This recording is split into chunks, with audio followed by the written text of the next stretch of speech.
are aroused. I haven't seen people so aroused in a very, very long time. Do not come. Do not come. Hello, everybody. Welcome to the Punch Up Pod with Lila and Pat, our Sunday night shit show. Pat, how are you today?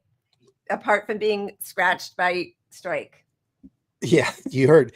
Yeah, right before we came on air, Strike jumped up in my lap and missed and was hanging on for dear life to your with inner one arm. thigh. And then, I've got a puddle of blood going through my sweats now. And then while I was on stream, while we're on talk, prepping, seconds later, I go over to pet her because I felt bad because she was stuck on my leg and traumatic. And then she scratched my arm up to shit. So there we go. Get a cat. Is she in a timeout? Strike struck. Yeah. Well, I'm sorry. I hope you. I wish she would end that part of her toddler. Shenanigans. Probably but not going to happen. It looks like for right now, that's where she is. So as long as the weather is warm, you're in danger. I bleed well though, so we're good. We're good. So at the top of the show, what we did want to say is because we had, for the last couple of Sundays, had our Braligarki show with our dear friend Zainab Day. And the three of us sort of decided together that we weren't able to get as in-depth as we want to with a weekly show. So we are stepping back and working on this more as a documentary that we will be able to bring in people whom we want to interview and not be so beholden to a weekly schedule where we're trying to fit everything in and put together something that we believe, the three of us, can be really meaningful. So we just wanted to explain why we're back to our Sunday night shit show, so that there was no weird mystery in the air. And I mean, I love the concept of the show. I love doing it. I love that we're exposing these guys. But I think with three of us on air talking at the same time, we weren't getting to enough of the material. And there was so much research on all these guys that deserves to be seen and to shred them. And so, I think the best way will be pull the clips, put them in order that we would have done them as a show, probably. Yeah. But then just edit some commentary over them, and then maybe we do some of it live with an interview still, but anyway, we want to tweak it to get the most bang for the buck to expose these bastards. Exactly. So I see that Zainab is here, no mystery, and obviously everybody knows Zainab is amazing, wonderful. We are lucky that she is our friend, and also that she's willing to work with us, even though we are sometimes less than serious here, but we do take all of this really seriously. So we love you, Zainab, and we're excited to get back to work on this, just in a different format a little bit. The other thing, Pat, we talked about this, and we're going to give it a shot because this is new to StreamYard. We are going to try, let's see what happens, showing. Oh, is this the chat comments thing? Yeah, but it still doesn't seem to be showing up on my end. Is it? We'll leave it. I see a grayed up box. Yeah. So there's an option. Somebody has to type now. Let's see what happens. Although a few people have done it since. Overlay lets you display live comments. Oh no, I think there it goes. Look at that. All right. So it's new. It feels very ADD for me, but here we go. Can we resize it, or are we stuck with that? I don't know, and probably not live. So I don't know what it looks like, and maybe we're giving it a try right now. We'll see how it works. I like it. Yeah, we'll see. I mean, I can't read anything there, so I'm going to be filled with readers the whole time. But anyway, okay. So as always, we want to thank our wonderful. Look at that. Look at all of you guys, our pup heroes and sheroes. You guys are amazing. I spent quite a bit of time putting together a rolling scroll because I thought it would look cooler, but I was not able to make it look very cool. So I'm still working on it. But for right now, we just want to thank all of you guys in the 6 columns that we have a very small lettering because there's so many of you and we are so incredibly grateful. So cheers to all of you and thank you. Absolutely. Cheers. And someone's going to ask, my beer tonight is Where's the Logic? And I bought a random 4-pack. So I didn't even see the liquor store makes a 4-pack. They just throw 4 beers together. So tonight's like an Easter egg hunt for me. We'll see. I like that. That's fun. That's really fun. One for one so far. Just what's the name of that one? Where's the Logic? Where's the Logic? You just said that. Yep. Wow. Yep. Brain fog, major brain fog. I got my, I mean, I'm sure it's because of age and phentermine and alcohol and caffeine and my COVID, blah, blah, whatever. But I also got my second shingle shot, my booster on Friday. And unlike every other vaccination I've ever had, man, it just leveled me. I was in bed for basically 2 days. Like, it's crazy. And my arm is still, but anyway. So I will also blame my lack of ability to focus on just being a little out of it. Please make sure to like and subscribe, smash that notification bell. And with that, I think we should get to our cheers. Yes, let's do it. Last week we showed NYU student Logan Rosas, who used his time as one of the highlighted speakers at his graduation to call out and against the ongoing genocide that the U.S. is perpetrating with Israel and his institutions, help in funding it. It's complicity by funding it. And they have taken away his diploma and taken they had highlighted him at one point on the NYU website as, a graduate, like a future graduate whom they were very proud of, who was going to be speaking at commencement. They took that away. Well, this week, NYU law students received their degrees, and this is how they held their commencement.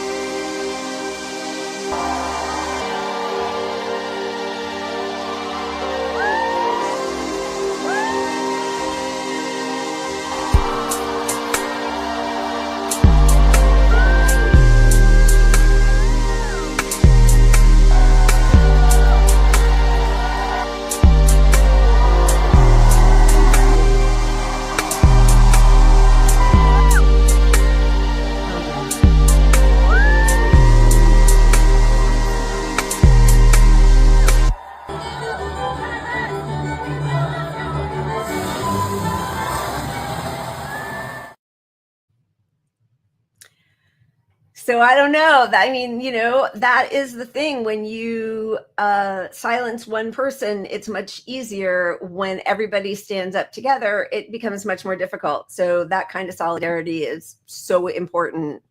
So kudos to them. I love them in the face of a peer getting undiplomaed. Can you imagine 4 years, you're one of the top speakers at the school and you get undiplomaed for saying something?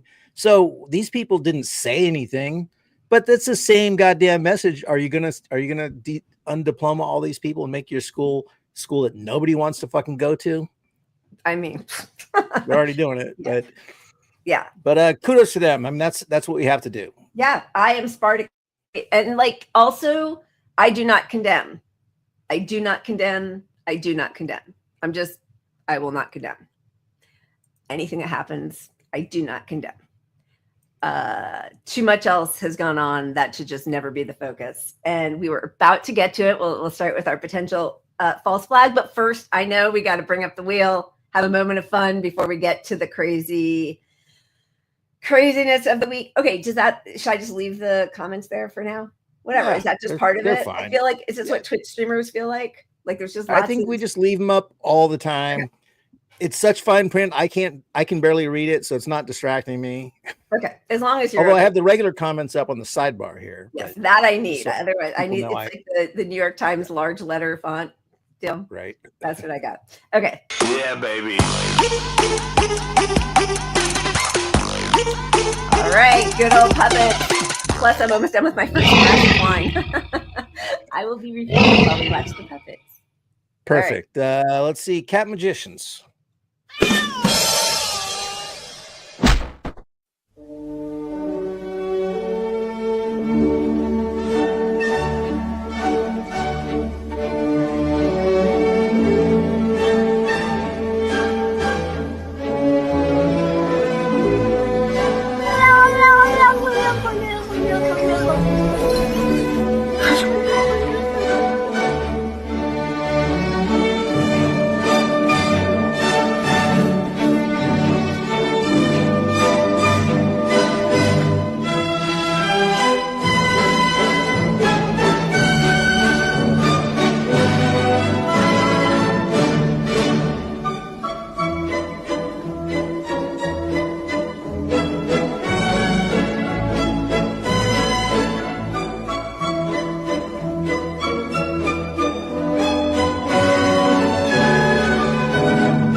Very cute. Wait, that ended weird. Who wrapped that? Abruptly, Pat? right? Who wrapped that? All right, so let's get into it. What are you feeling and thinking? I think we should start with the Democratic Party. Oh, sorry. I thought we were starting with the false flag. Oh, we thought should that's start where with we the false started. flag. No, I meant Thanks for asking. Thanks I for know, host-plaining it to me. I meant, do you think that it was a false flag or not? But I don't mean to. Let me ask you. Let's what put do the you facts know? up. Okay, what do you know Because about Herschel Greenspan? That's how I wanted to start this, because I don't think many people talk about Herschel Greenspan because, first of all, they certainly don't call him a terrorist. And they agree with the general feeling behind his actions. On October 28th, 1938, 17,000 Jews of Polish citizenship, many of whom had been living in Germany for decades, were arrested and interned in relocation camps. When 17-year-old Herschel Greenspan, then a student in Paris, received news of his family's expulsion, he went to the German embassy and shot Third Secretary Ernst von Rath, who died 2 days later. When arrested by the French police, Greenspan, hoping his actions would alert the world to the plight of the Jews in Europe, said, "Being a Jew is not a crime. I am not a dog. I have a right to live, and the Jewish people have a right to exist on earth." The assassination provided Adolf Hitler with the excuse he needed to launch a program against German Jews. It would become known as Kristallnacht, the Night of Broken Glass.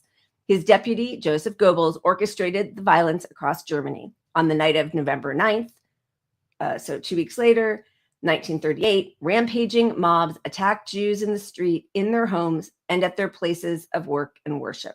Nazi stormtroopers allowed the destruction and arrested as many Jews as the jails could hold. Broken glass littered the streets in front of a burning synagogue.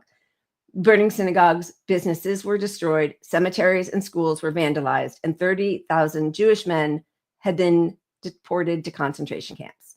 The following day, Goebbels wrote in his diary, "As was to be expected, the entire nation is in uproar. This is one dead man who is costing the Jews dear. Our darling Jews will think twice in the future before simply gunning down German diplomats."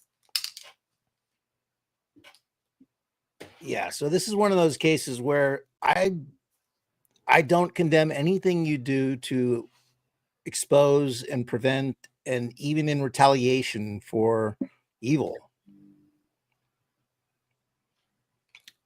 You know, because they're going to use what you do or don't do against you. They have a mission. Yeah. None of it has to do with the fact that this action happened by this Jewish student, and none of it, it was just it was an excuse that they used to leverage pure evil against. So, yeah. So obviously this is in relation to the two people who worked at the Israeli embassy.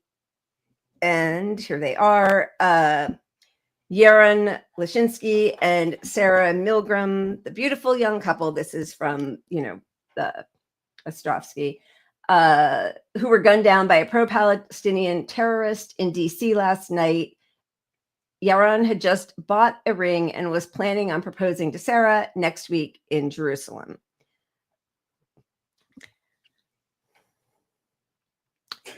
So, I mean, listen, I don't, there's so many ways that we could go about stopping this genocide. Cut off all diplomatic ties with Israel. Stop sending them bombs and arms. Stop having your own diplomats, U.S. diplomats, veto a ceasefire or resolutions that recognize Palestinians' right to its own state and liberation. There are so many things over the past 20 months that could have happened. Yeah. And I mean, part of why I won't condemn even that, first off, we don't know the story. We'll get into whether it's a false flag or not somewhat. But look, if this country is committing genocide, there are certain responses that you are expected. You are expected to see some radicals do some extreme things to fight back. And until that happens, it's almost like this isn't serious enough. It's like saying, civil rights were achieved through peaceful protests alone. And no, they weren't, they weren't. Yeah, I know that. None of you need the peaceful stuff. You need the violent stuff. It's the reality of how change happens. It is. And, for years, decades after the Holocaust, even though, of course, very quickly the U.S. rehabilitated actual Nazis and brought them into, NATO, into NASA, into all of, regular polite society, which is just so instructive.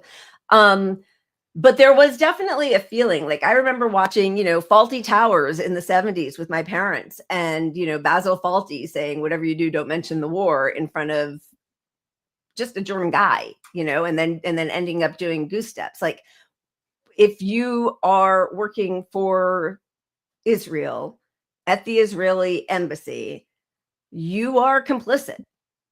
You're just complicit.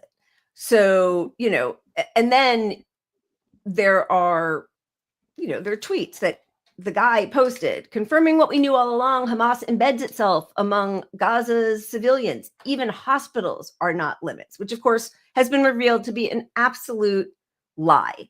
Also tweeting that they have plenty of food, and that saying that they're, he says, contrary to the bogus claims of the UN, there is enough food in Gaza for a long period of time if Hamas lets civilians have it.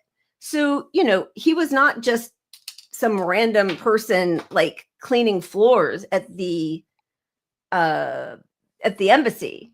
He was working with the consulate and pushing Hasbara and, in order to justify a genocide. Right. And it reminds me of the American hostage.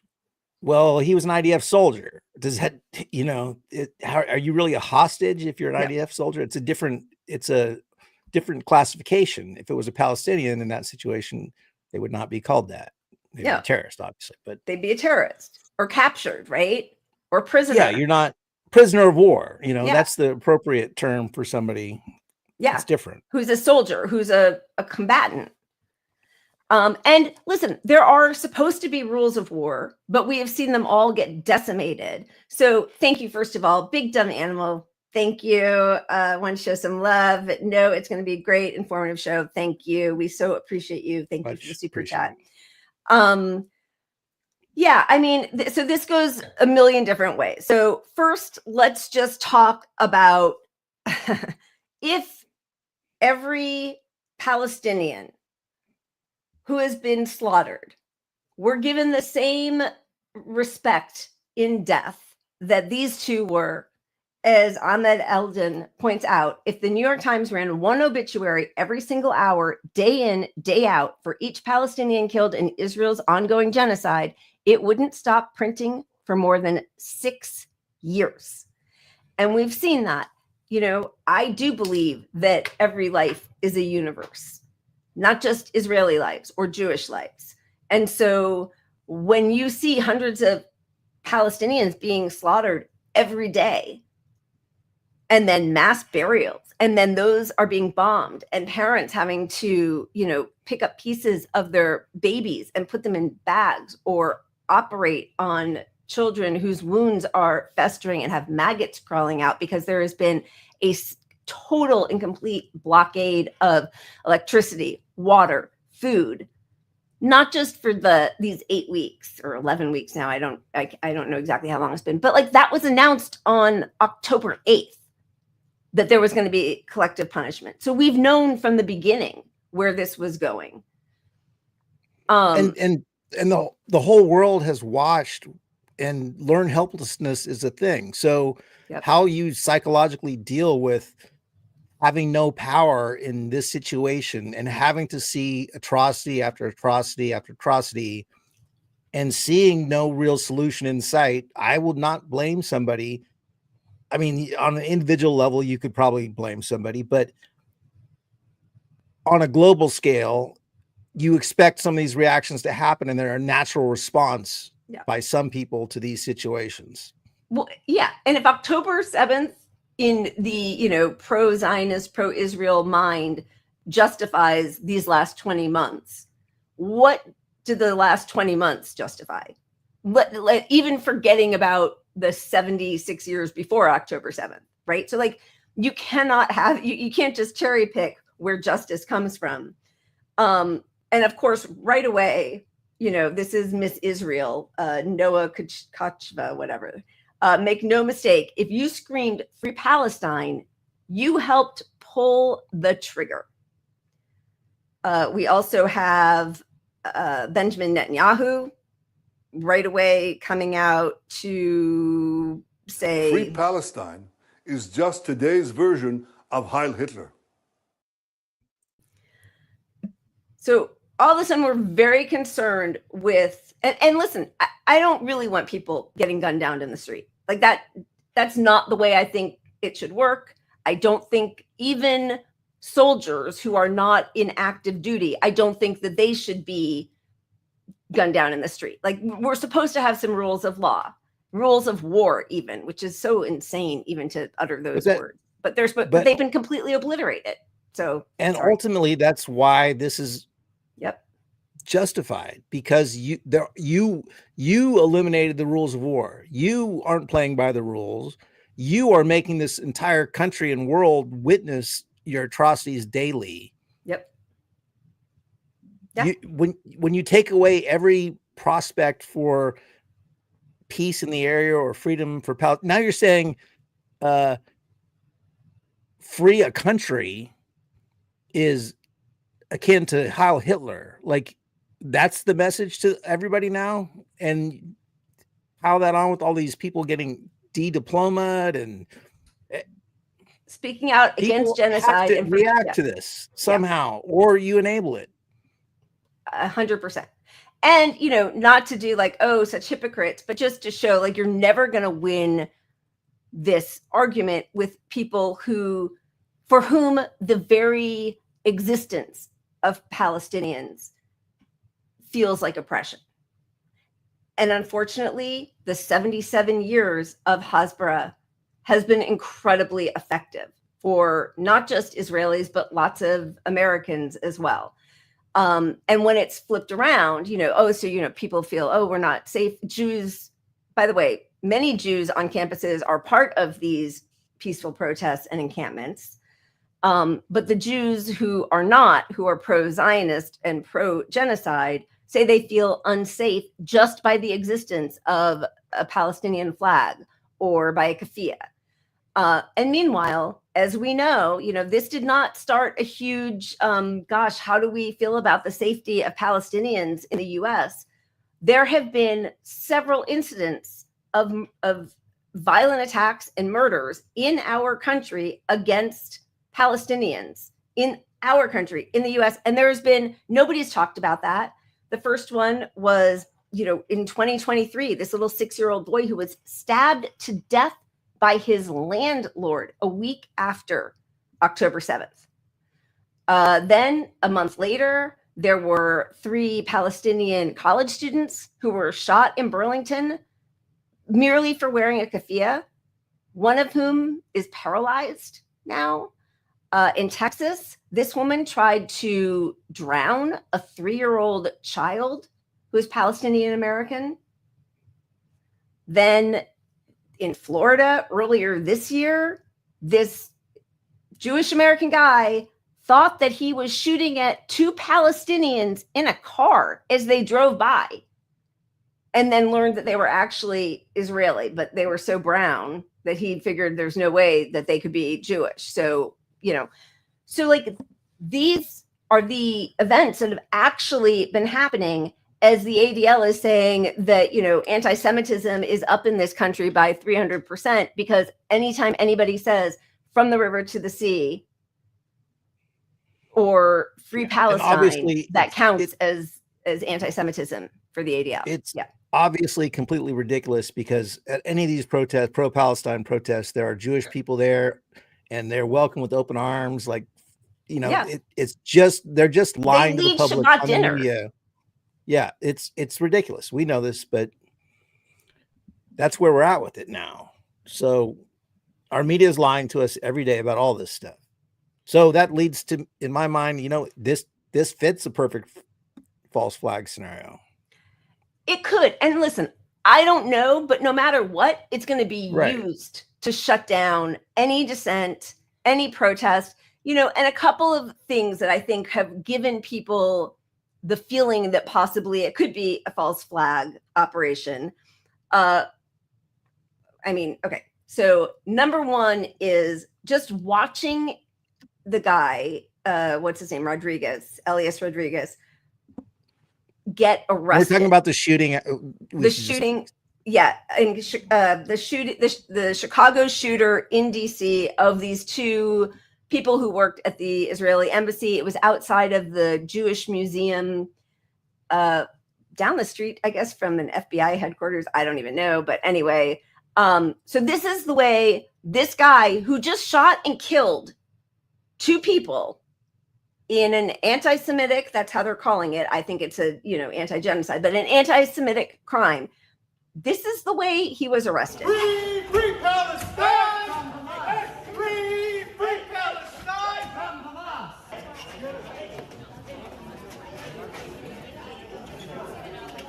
No. Free Palestine! Free Palestine! Free Palestine!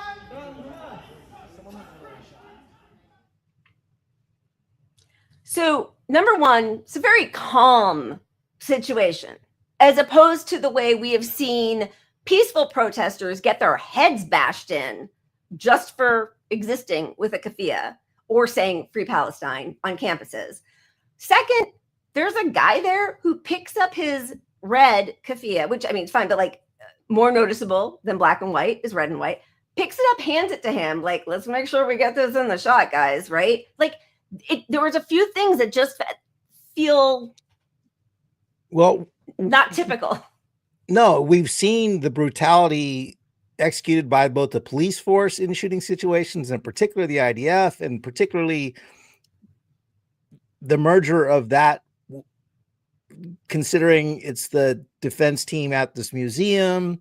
Yeah. And the likelihood that this guy's just standing up, sort of half loosely walking around, even though he's cuffed, is next to nil to me. It's abnormal at best. Yeah. Like, just as a reminder, this is how peaceful protesters have been treated for the last year and a half.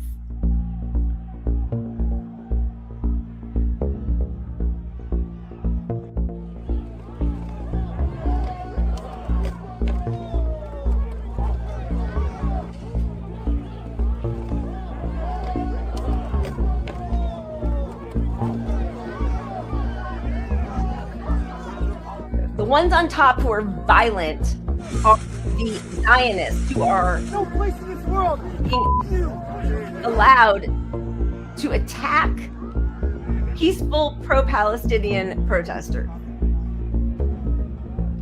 And cops just walk around doing nothing.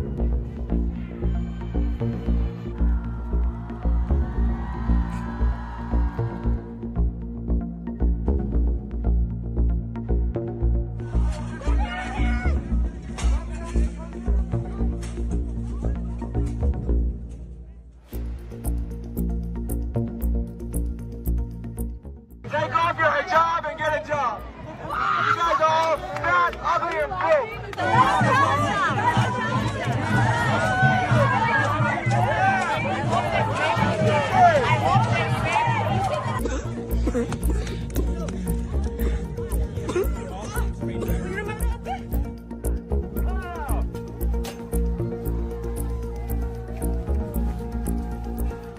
I just didn't think that it would ever get to this, escalate to this level where our protest is met by counter-protesters who are violently hurting us, inflicting pain on us when we are not doing anything to them.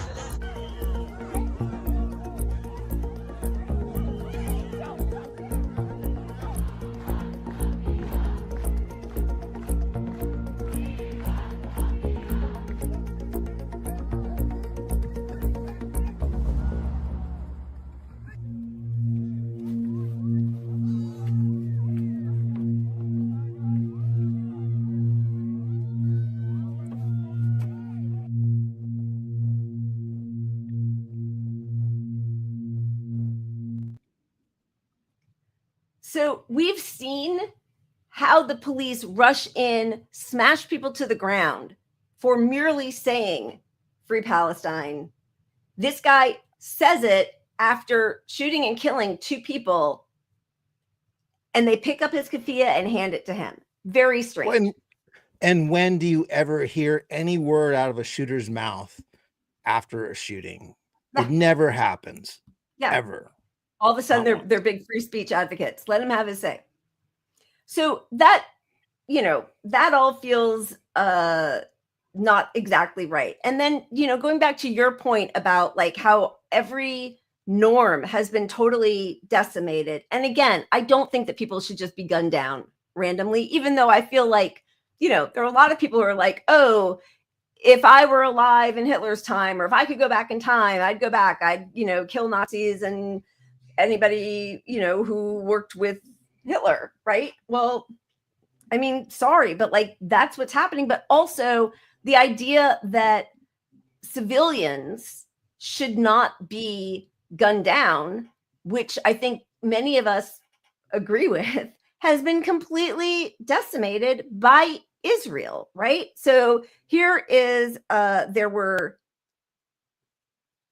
6 killed as Israel strikes Iran embassy annex in Damascus. That was in January of 2024. Bombing an actual embassy now. None of the countries the U.S. has smugly labeled rogue states have ever been so unhinged, reckless, contemptuous of law. And yet, then there was, this is in the New York Times. Israel bombed an Iranian embassy complex. Is that allowed? That's in April. Can they do that? Yeah. I Sure they mean, can if do they're terrorists, they killed Ismail Haniyeh, who was the political leader of Hamas when he was in Iran. And he was their negotiator for the ceasefire deal. So while we're allegedly, as Americans, working tirelessly for a ceasefire, we're allowing our allies, Israel, to kill the top ceasefire negotiator. Diplomat. Yeah, exactly. Nothing, then, the pager attack that was supposed to be going after Hezbollah. Well, 30 people were killed, including 2 children, and 3,000 people were injured. And that was really telling, because how many American politicians came out in support of that? Like this great, like 007 moment of, oh, clever Israelis, we support this. Netanyahu Terrorism. came to our country and gave a golden pager to Trump. We've had members of Congress saying, "Oh, we'll just put. Oh, do you need a pager? We'll give pagers to everybody who's pro-Palestine." Yeah, what's his name? Fetterman talking about the pagers. Every Republican, pretty much. Like, so all of that, you know. And then let's just also remember that the morning of these two people being killed in the U.S., there was a group of European Union emissaries, diplomats, who had come to Gaza to see what was happening. And let's just see how I can't find it. What's happening? Oh my God, Pat. Are we looking for a video or Pandemonium as the group of diplomats comes under fire. Representatives from Canada, Italy, Belgium, the UK and many other countries were on their way to observe the humanitarian situation in the Jenin refugee camp on a trip organized by the Palestinian Authority. The Israeli military said its troops fired warning shots after the delegation deviated from the approved route. No one was injured. Italy, Spain and France are summoning Israel's ambassadors to explain the incident. And the EU's foreign policy chief has called for an investigation.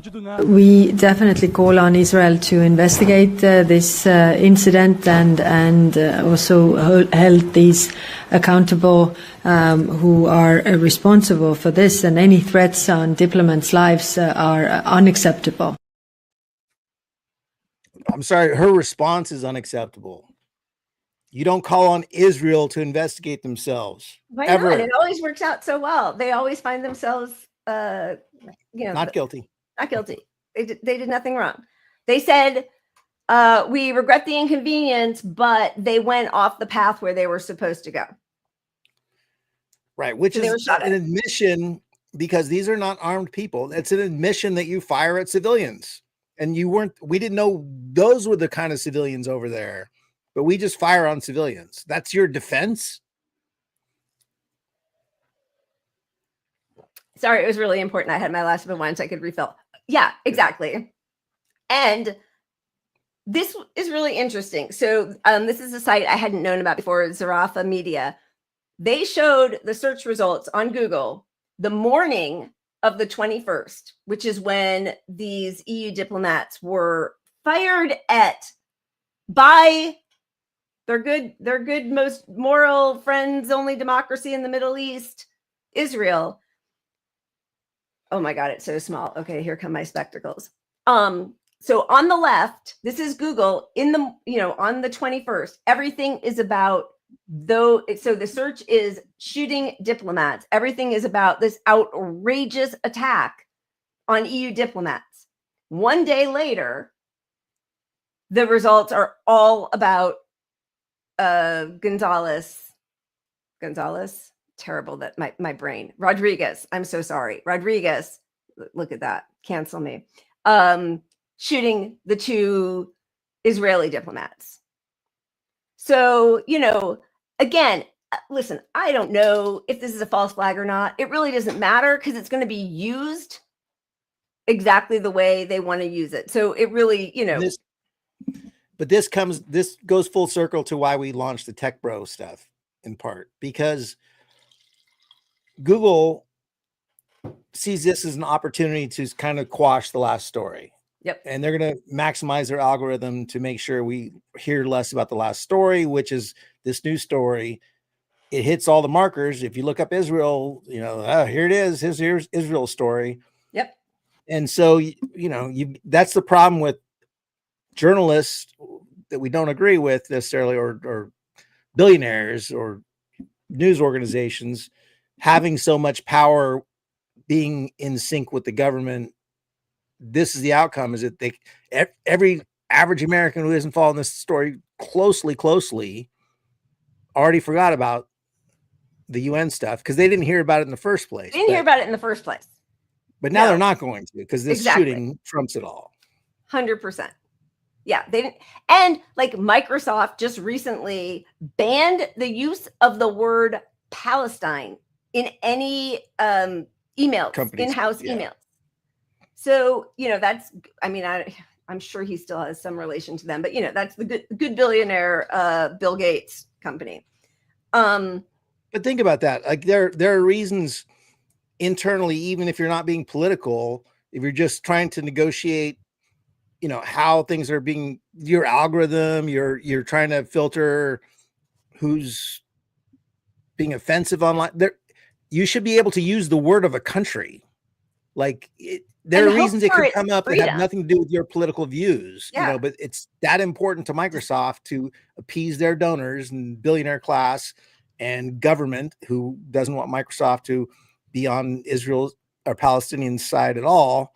Well, and they brought in so many people from 8200, right? That like the CIA version of the IDF or of the Israeli government, right? They work at Facebook, they work at Microsoft, they work at the New York Times, they work at the BBC. I mean, they are everywhere.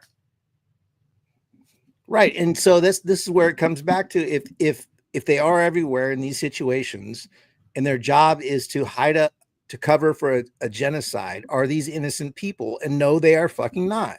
And so, yeah, things happen. I'm not going to feel sorry for them. If the target is the correct target. I mean, that's the fine line you walk. I mean, I forget how the saying goes exactly, but if there's one Nazi at a table and 9 people are sitting down with him, it's 10 Nazis at a table. Like, silence is complicity. And if you are working at the Israeli embassy, you're not just being silent. You are actually you're proactively working to further a genocide one way or the other. That's what you're doing. So you either distance yourself from that or you are complicit. And if you want to look at the rules of war, if you are complicit in genocide, pretty much everything is justifiable against you. And yep, I don't have to have a complicated discussion in my head to think if Israel is committing genocide anymore. Right. That ship sailed 2 years ago. Yeah, I mean, and listen, we talked about this even before October 7th. Like, this isn't new. There have been, well, there is a video that's become, it's like going, what's it called when it goes viral? You guys, it's bad. It's bad. You're catching the last moments of my brain functioning. Next week, who knows what's going to happen? Where just asking Claude or ChatGPT or whatever, like the Israeli attacks since 1948 and even before, but since 1948 on civilians in order to for whatever reason, whether it's a false flag, whether it is to just get rid of people who are dissenting from the Zionist project. But this woman is going through, and it is one after another as we hear about the violent attacks, terrorist attacks against civilians. And we can say, oh, that's a random person, a fanatic who is attacking a civilian because of whatever this person believes Israel should be and get rid of all Palestinians. And that would be an acceptable response if the whole Zionist project weren't also being buttressed by propaganda and the money and arms of every huge Western nation, right? So like, then it becomes, well, when we do it, it's okay. And when anybody fights against the most powerful countries in the world, those are the terrorists. It's like class war. They only ever talk about class war when the working class stands up. But class war is being waged on us every single day for our whole lives, for all of, U.S. empire. And then before that, British, right? That's been class war. So yeah, fighting back is a crime, obviously. That's the arc of this whole story, is that they're taking over the media, they're taking over the government, they're taking over college institutions. If you come to this country and say anything Palestine, you're deported. You can't be in this country pro-Palestine at all. You can't work at Microsoft and email something with the word of a country in it. I mean, it's so crazy. And then we have, Randy Fine, this grotesque specimen of a person talking about nuking Israel. Somehow that's allowed. Somehow Josh Shapiro can sign bombs that are going to be dropped. When he was, equally disgusting, but the signing of his bomb might have been something that was going to be bombing Russia. But like the juxtaposition of the horrific acts that we do against civilians, because those bombs don't just drop on, the one baddie, takes out whole homes, whole neighborhoods, whole cities. That's allowed. But saying free Palestine is an act of terror. And then just to go to, because this was crazy. I did not actually know about this until I just saw yesterday that, so when Karen Bass, Los Angeles Mayor Karen Bass, sorry, I'm going to slow my brain down. She went out of the country, and that was right before the fires that happened in January. The deputy mayor at the time called in a bomb threat and then said that it was actually an anti-Israel bomb threat. So he just pleaded guilty to this. This was yesterday. According to the plea agreement, about 10 minutes after placing the fake bomb threat, Williams sent a text message to Bass and several other senior mayoral officials saying, "Bomb threat. I received phone call on my city cell at 10:48 this morning. The male caller stated that he was tired of the city's support of Israel and he has decided to place a bomb in City Hall. It might be in the rotunda. I immediately contacted the chief of staff of LAPD. They're going to send a number of officers over to do a search of the building and to determine if anyone else received a threat." So, it's not a conspiracy. False flag operations do take place. Absolutely. And, this guy should rot in hell for that, because how many people you're enabling all the discourse that Palestinians are not equal human beings by this. You're just making up stuff that somebody's doing. Yeah. I want, and using it to stoke hatred, right? Yeah, that's the hate crime of it. It's a true hate crime. So what I want to know what the plea bargain was, because I couldn't find anything on that. I want to know what he agreed to. Yeah, because he should agree to like 15 years in jail. Every time something like that happens, it just feeds into the narrative that it's so part of the propaganda. It's why people will say, all the women and children who are being killed in Palestine. And it's like, yes, but also the men. But because there's this assumption that every man is a possible terrorist, that's a disgusting way to think about people. And it's clearly not true, but it's also like, once you go down that level of dehumanization, you get to the point where we now have, what's his name? I'm going to get it here. You guys. No, but it's coming. Just to double down on your point. Imagine saying, this happened. It's a black guy. Right. Yeah. So that's a hate crime, because you're pointing out, you're fabricating something against a class of people, which only is going to build hate. And this is the exact same thing, obviously. Yeah. And more important because of the government funding and the police force in LA. So that's a handout to the partnerships in LA that Karen Bass built, which is the IDF. Yep. Training their police force. Coming into our police department, training them, being consulted with some of the tactics. When they were doing the encampments at UCLA, there were private mercenaries, police forces being paid for by Jerry Seinfeld and his wife to come in and bash people's heads because pro-Palestine. If you say free Palestine, it's like saying Heil Hitler. Well, when you call in a lie of a bomb threat by somebody who is pro-Palestine, allegedly, you are adding fuel to that fire. I mean, it's really sick. And now, I mean, listen, this is why, like, I don't really understand this new, not even admission, but like the calling out of this genocide by major papers now across the world, 20 months into a genocide, are now talking about, collective punishment. Yoav Gallant said on October 8th, everybody there is culpable for what happened yesterday. We will cut off. And meanwhile, like, how can you say, oh no, they left Gaza, when they can say we're cutting off electricity, water, food.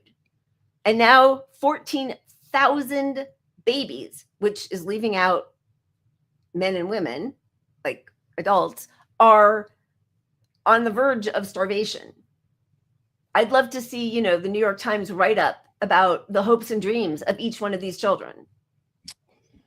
Yeah. I mean, obviously these shitbags should have called this out ages ago. They've known about it the whole time. They've been complicit the whole time. But it does signal a point of transition. Like, there's an acknowledgement of reality forced upon them, probably by their own diminishing subscribers. I don't know, but they have no credibility left. And as the U.S. loses credibility, and they're going to be a newspaper ignoring the UN and all these government agencies around the world, calling out us, and you're just ignoring it. I don't know. I think I'm not saying there's a tipping point anytime soon, right? But I think this is it's a marker of some sort of, like, now they're starting to acknowledge reality for the first time. Like, they have to, I think, because of the pressure on them from the public and their financial hit for being dishonest. I hope. Yeah. Anyway. I mean, I guess what I think is that they want to be able to point to the one article that they wrote, like, when but they're not actually, like, CNN just had Jonathan Greenblatt on to talk about anybody, speaking out for pro-Palestine is a terrorist, right? That's CNN. Yeah. And, in all likelihood, what they're doing is they're trying to bring the public back to it's complicated moment. So now they're showing both sides a little bit because we got to show both sides, sort of. I think it's nuanced, but it's not really going to switch to all pro-Palestine or anything like that. But it's muddying the waters, we can let a Palestine person speak once in a while. We can acknowledge a little bit of the hate crimes and, genocide. Yeah. I mean, the crazy thing is how out of step. So this was a poll just taken. This is EU nations, favorable and unfavorable across Europe. And I mean, Germany, France, UK, Norway, Italy, don't really ask me because my geography is horrible, and that includes flags. But anyway, mostly Sweden, Spain, unfavorable. Yes, exactly. All of those. However, inside of Israel, horrifying. A new poll of Israeli Jews conducted by Penn State University reveals overwhelming 82% support for ethnic cleansing of Gazans and solid majority, 56%, support for ethnic cleansing of Israeli Arabs. Nearly half support killing all Gazans in cities captured by the IDF. They're having barbecue parties right by the Gaza border fence. So knowing that, 1.8 million people are on the verge of starving to death, and reveling in that, just the way they would watch in the peaceful March of Return, they would line up on, with their deck chairs to watch as IDF soldiers targeted the kneecaps of children and people, men and women, adults, to try to make them not die, but become amputees. So and while the country's starving and the most pressure from the world is ever on them to let in some aid trucks, 2 out of 5 that come into the country have shrouds to hide the bodies, to bury bodies in. And this is still these people speaking up are still like, this EU group. Yeah, let Israel investigate themselves on shooting at us. Like, no, we're past that. You can't let that happen. The death is just astronomical right now there. It's unbelievable. And then I think the other thing that's coming out that is so the genocidal, like the genocide and the way that they are obliterating these people who have been held in a concentration camp basically since 2005, 2004. But now are, they just keep ramping it up. There was this horrible story of these two doctors, one of whom is a pediatrician. She had 10 children. That was 9 of whom were killed. Her husband, who's also a doctor, was dropping her off at work in Gaza. So like here you are, everything is rubble. You don't have electricity in most places. You don't have clean water. You don't have proper medication to take care of people. Children are coming in with wounds that are festering. They have to be operated on with no anesthesia. They have maggots crawling around in their wounds. She leaves her children to come to work to take care of other people's children, and Israel bombs her home and incinerates 9 of her children, and 8 of them are delivered to her at the hospital as basically charcoal. So, that's where we are with the most moral army in the world and how it is treating a whole population. But when it comes to the food situation, there's long been the accusation, assumption, knowledge that ISIS is like an effort of the Mossad. They never attack Israel for some reason. Interesting. They now have like rogue militia gangs who are being paid by Israel to ransack and loot the meager aid that comes in, or to shoot at the people who are trying to get aid.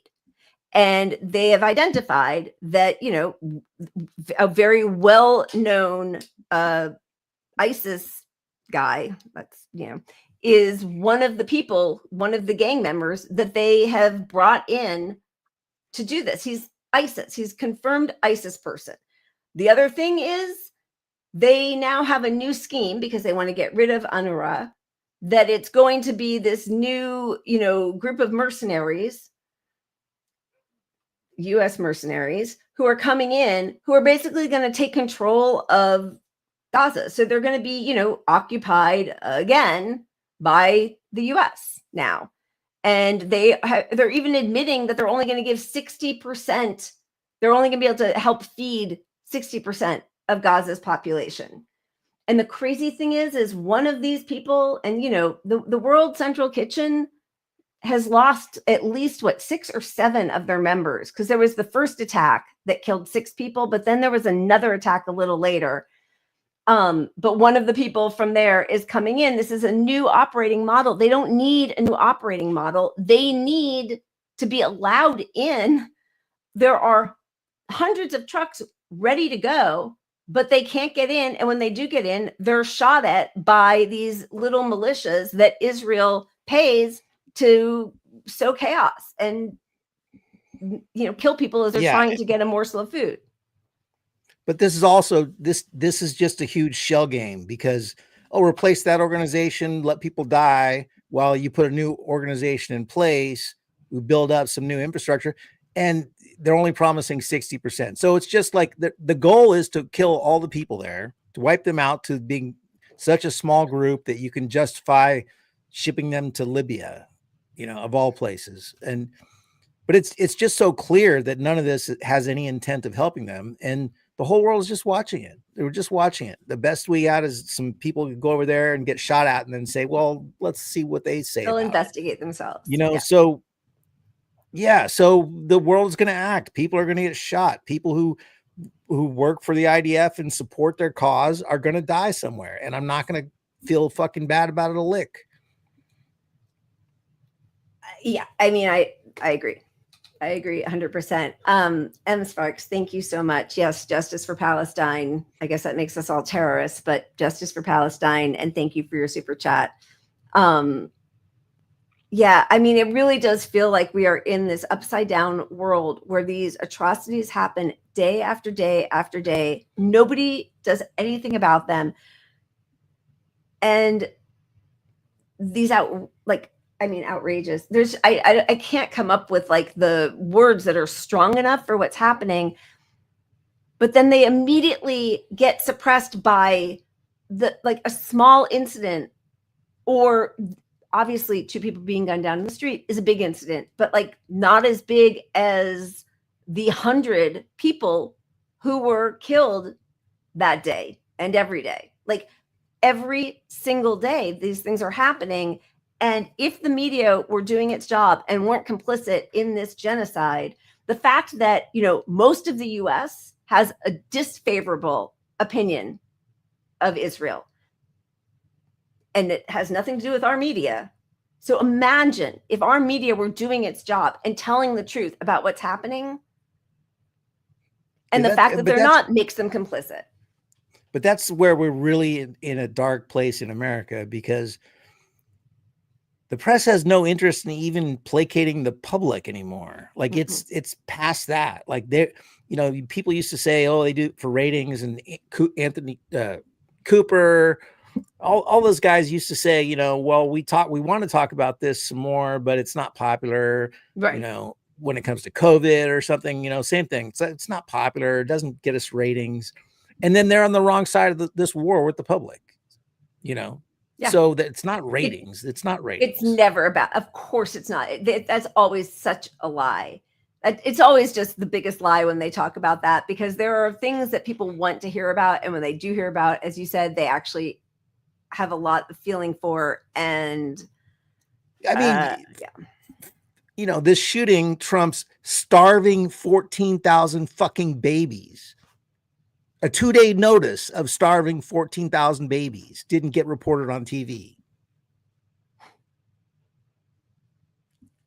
And it's supported by a whole country. I don't know. This, just as we are about to move on to a different subject, because I don't know, is there anything else you want to talk about with these people? Oh, you know what? If you don't mind, I would very much like to highlight 2 people who are doing a fantastic job in the media. This Yama Wolasmal is a journalist who I don't know why anybody from the Israeli government keeps coming on his show. This is now the 3rd interview I've seen him do where he does not let up. It is so impressive. So I just wanted to highlight him because I don't think his name is a household name yet, and it should be. Our enemy is using and abusing a lot of medical facility, disguise themselves in many cases as medical personnel, using... Like your forces? No. We've seen videos, surveillance videos from hospitals inside the West Bank, where your special forces storm into the hospitals dressed up as civilian Palestinians, dressed up in medical gear, in uniforms, carrying weapons, storming in, assassinating 3 people in a room, and then leaving. Is that abiding by international law?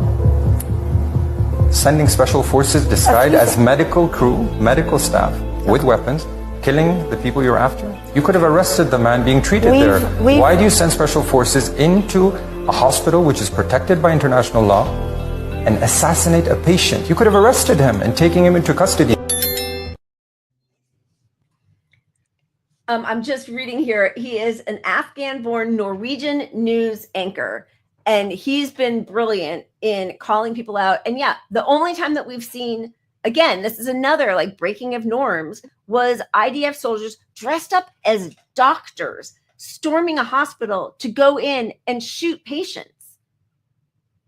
So that's one. The other is this pediatrician who we've shown before, and I'm sure all of you have seen many interviews with her, but she's amazing, Dr. Tanya Haj Hassan. I think this is on either the BBC or Sky News. Again, does not let them get away with their bullshit. We've experienced genocides of the past, and we've avowed as a people to say we're not going to allow these things to happen again, and yet we've allowed them to happen for 19 consecutive months now. Well, it's incumbent upon me, of course, to say that the Israeli government continues to state that genocidal acts are not taking place in Gaza. You don't ask the perpetrator, the perpetrator of genocide. We have to ask the Israeli, Dr. Hassan, we have to ask the Israeli government for their response to these things. Right. And that is, sorry to talk across you, but as you know, that is the response they give, and that is what we are reflecting. I would appreciate it if you also, in addition to that response, mentioned that Amnesty International, Doctors Without Borders, Human Rights Watch, the International Court of Justice would all beg to differ. And also, we have reported as well, in only March, we reported on a number of instances whereby UN officials, including the Special Rapporteur to Gaza, have described genocidal acts as taking place, and we have reported that. Tanya Haj Hassan, thank you so much for talking to us from Jordan under what are extremely distressing situations for you. Thank you very much. And there's much more on that story, of course, on the BBC News website. She's fantastic for so many reasons. Anyway, my last thing I just wanted to say really quickly is we get a lot of the Yiddish word is what, surus. We get a lot of people coming at us for not being on Blue Sky and still being on Twitter. And to me, that feels a lot like people who grandstand morally about voting for Trump when they voted for Biden or Kamala. Oh, I don't shop at Walmart, but I shop at Amazon. Give me a fucking break. But anyway, I was a little gratified to see this going on today, which is people talking about Palestinian accounts who are talking about their experiences enduring a genocide keep getting deleted by Blue Sky. Israel Exposed says they banned us in 24 hours for exposing Israeli war crimes. And Tiberius, who's a good follow on Twitter, X, whatever, Elon Musk is a fucking Nazi. He's disgusting. But show me what you're gonna you're gonna do. Facebook, Instagram, that's the same. Threads. All these people are disgusting, fascist, genocide supporters. So where are you gonna go? And then this from Heidi Moore, who says Blue Sky is the liberal zone of interest. So just putting it out there that people should post and do whatever they want, but I don't need to hear any more about how I'm supporting a Nazi for being on Twitter. Give me a fucking break. Yeah, that part for sure. And look, even if it's a Nazi platform, are you going to stay there and talk to the people that aren't Nazis yet? That's a valid reason to stay on Twitter anyway. Yep. It's the only place where we can speak back directly to the media because they don't really have a presence on Blue Sky. And just by a factor of scale, more effective discourse is happening on X, Twitter, of course, than Blue Sky. So do both. I would love to be on a platform that didn't have Nazis, but also we live in a country where they're everywhere. But it's to me, Blue Sky is the weirdest peace and love kind of place where everyone just sort of agrees, but you can't support Palestine. What the fuck are we doing there? So I don't, I'm not going to quit Blue Sky either, but Twitter is where the discourse is still. These other platforms, it's just not there. It's not the same. It really isn't. Yeah. And anyway, it's the judgment that I feel just back off, do your thing. But, if you're going to do that kind of purity, you're going to lose because we all know what's happening in all these spaces. All right. Should we bring the wheel up and have a little moment? Take a moment of Zen or something. And let's hope, but you never know what you're going to land on. Yeah, baby. Okay, just as we were talking about the billionaires, the billionaire class. Let's see it. All right, What do we got? let's roll this one when I run to the bathroom and see if I can come back in 1 minute and 12 seconds. Wish me luck. Who knows what's gonna happen?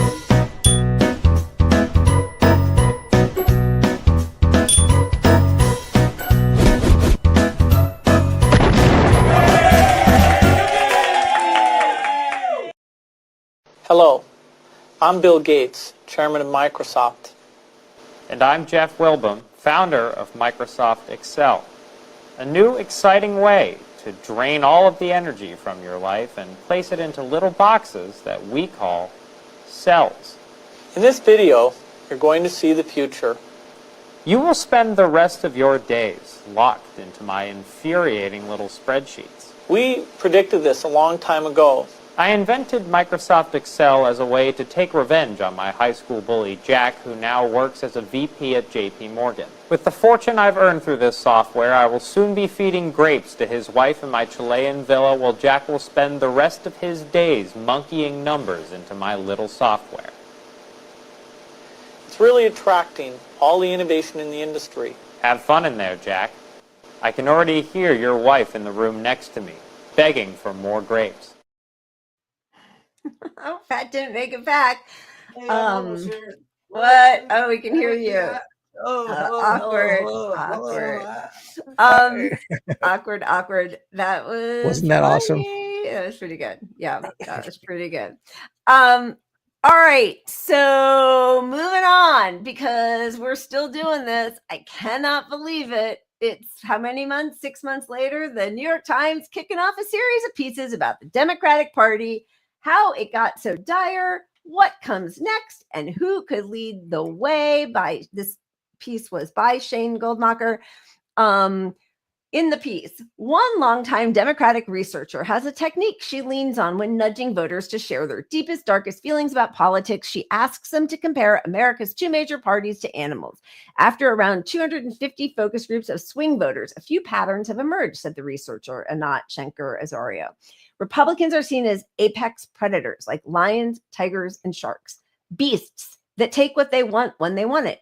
Democrats are typically tagged as tortoises, slugs, or sloths, slow, plodding, passive. So Ms. Shenker-Azorio perked up earlier this year when a Democratic woman in Georgia suggested that a very different kind of animal symbolized her party, a deer, she said, in headlights. You stand there and you see the car coming, but you're going to stand there and get hit with it anyway. I have lots of thoughts on that. Well, they're paid to stand there and get hit. God, That's the whole what the game. fuck? Like, are we still doing this? Hey, are you going to hire a strategist to say, hey, dear, get out of the way. Support the public. The public supports these issues. Back those issues. No, like, we're going to run I think could make pieces $1 million on. from my donor, or I could support the public.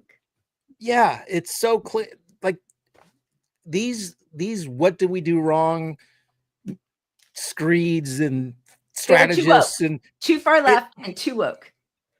Every time it's a big, long, drawn out 6 months to a year of how do we ignore why we really lost? Anybody got a good plan and way to phrase this to the public that sounds acceptable at all? Okay, are you ready? Because this is the Let's other hear part of it. This is their new thing. For now, Democratic donors and strategists have been gathering, of course, at luxury hotels to discuss how to win back working class voters, commissioning new projects that can read like anthropological studies of people from faraway places. The perspective for one new $20 million effort obtained by the Times aims to reverse the erosion of Democratic support among young men, especially online. It's codenamed SAM, short for Speaking with American Men, a strategic plan, and promises investment to study the syntax, language, and content that gains attention and virality in these spaces. It recommends buying advertisements in video games, among other things. So now we're going to look at them like they're zoo animals to figure out, how did we lose men? But can I feel like this vindicates me. I called this out a year ago, not to be the guy I called it. You said that Trump wasn't going to get the nomination. You were so right. Hey, stop that part. We did. No, tell me. I want to No, hear but how you were I right. called that the resurgence of the left using the word R, the R-bomb word, is strategically tied to the Democrats. And here we are seeing them trying to take back the syntax and the anti-wokeness as a strategy. And a year ago, I was like, that's why we're seeing the R-bomb being used so much. It's a Democratic thing to counter, it's just bullshit, but it's like, it's their way of getting away from being leftists anymore. And it's the one thing that separated them was their bogus, it's the meme, right? Like dropping bombs with the, trans flag or the gays flag, or it's a woman or whatever. Like, it's so pathetic. And that is not woke, actually. That's actually not woke. That's just like liberal tokening of one person who they elevate up high to do the same fucked up genocidal shit that men have done. So now it's a black woman or a black man or an Asian, whatever. Like, that's not woke. That's just tokenizing one group instead of bringing up everybody. No, this whole thing is like asking Israel to investigate themselves. Yeah. Why did we lose? Well, we didn't lose because you took our advice on dropping all leftist issues entirely. That's not why you lost. And you're paying me now to tell you why you lost again. So I'm not going to tell you why you lost again. I'm going to lean down on the you weren't corporate enough. You weren't woke enough. I mean, you weren't anti-woke enough. You weren't go further right. We tried going left. You didn't speak like the kids online who dropped the R word and, don't believe in mass. They mock people. And okay. So Democrats' solution is always just go right, get rid of science, build up the border. We're going to do a fascist, border regime where we just cage people, but we don't cry about it anymore. We're going to do a genocide. We're going to give you a tax incentive to build a house. And it's all just going to be, a lot of the ACA, all just, I was just watching Current Affairs podcast with Ted Rall, and he was talking about Lincoln Steffens and saying, like, the difference between Democrats and Republicans is people need a loaf of bread. They're starving. And this was, I guess, Lincoln Steffens, and it's in his autobiography, I think. I need to find it from 100 years ago. But basically, Democrats give people half a loaf. And then they're like, look at us, we gave half a loaf. But the person needs a whole loaf. So the person's still going to starve. It's just going to take longer. But what happens is Democrats get to pat themselves on the back, and all their supporters get to be like, Democrats are at least trying. The death is still going to happen, but also the urgency has been sublimated. So it's happening either way. How are you framing it, right? These people hate us. I know I say this every episode, but I really just the class war is happening whether we stand up and fight or not. They're going to accuse us of being terrorists, of radicals, class war, but they are doing it against us. And so last week, Bernie, who I know, I feel like I have to say this every time, the qualifier, Bernie's not my guy anymore. He was. I loved him in 2016. I loved him. Not my guy anymore. He, sold everybody out. And I still think he might have good feelings in his heart. I have no idea. But people are responding to his message. People love him. And the Democrats know that people love him, which is why they crushed him twice. He was on Flagrant with Andrew Schultz. Now, Donald Trump went on with a group of comedians. I don't know what show it was, but Andrew Schultz was part of it. I thought he was a right-wing guy. I didn't know. I've seen some of his comedy at, the roasts and stuff. But he had Bernie on his own show last week, Flagrant. And it was a really fantastic conversation. It was Andrew Schultz. He has 3 co-hosts with him. And they all clearly love Bernie. They loved him. They loved what he had to say. One of them was even like, are you going to run in 2028? These are young men. This is the target group.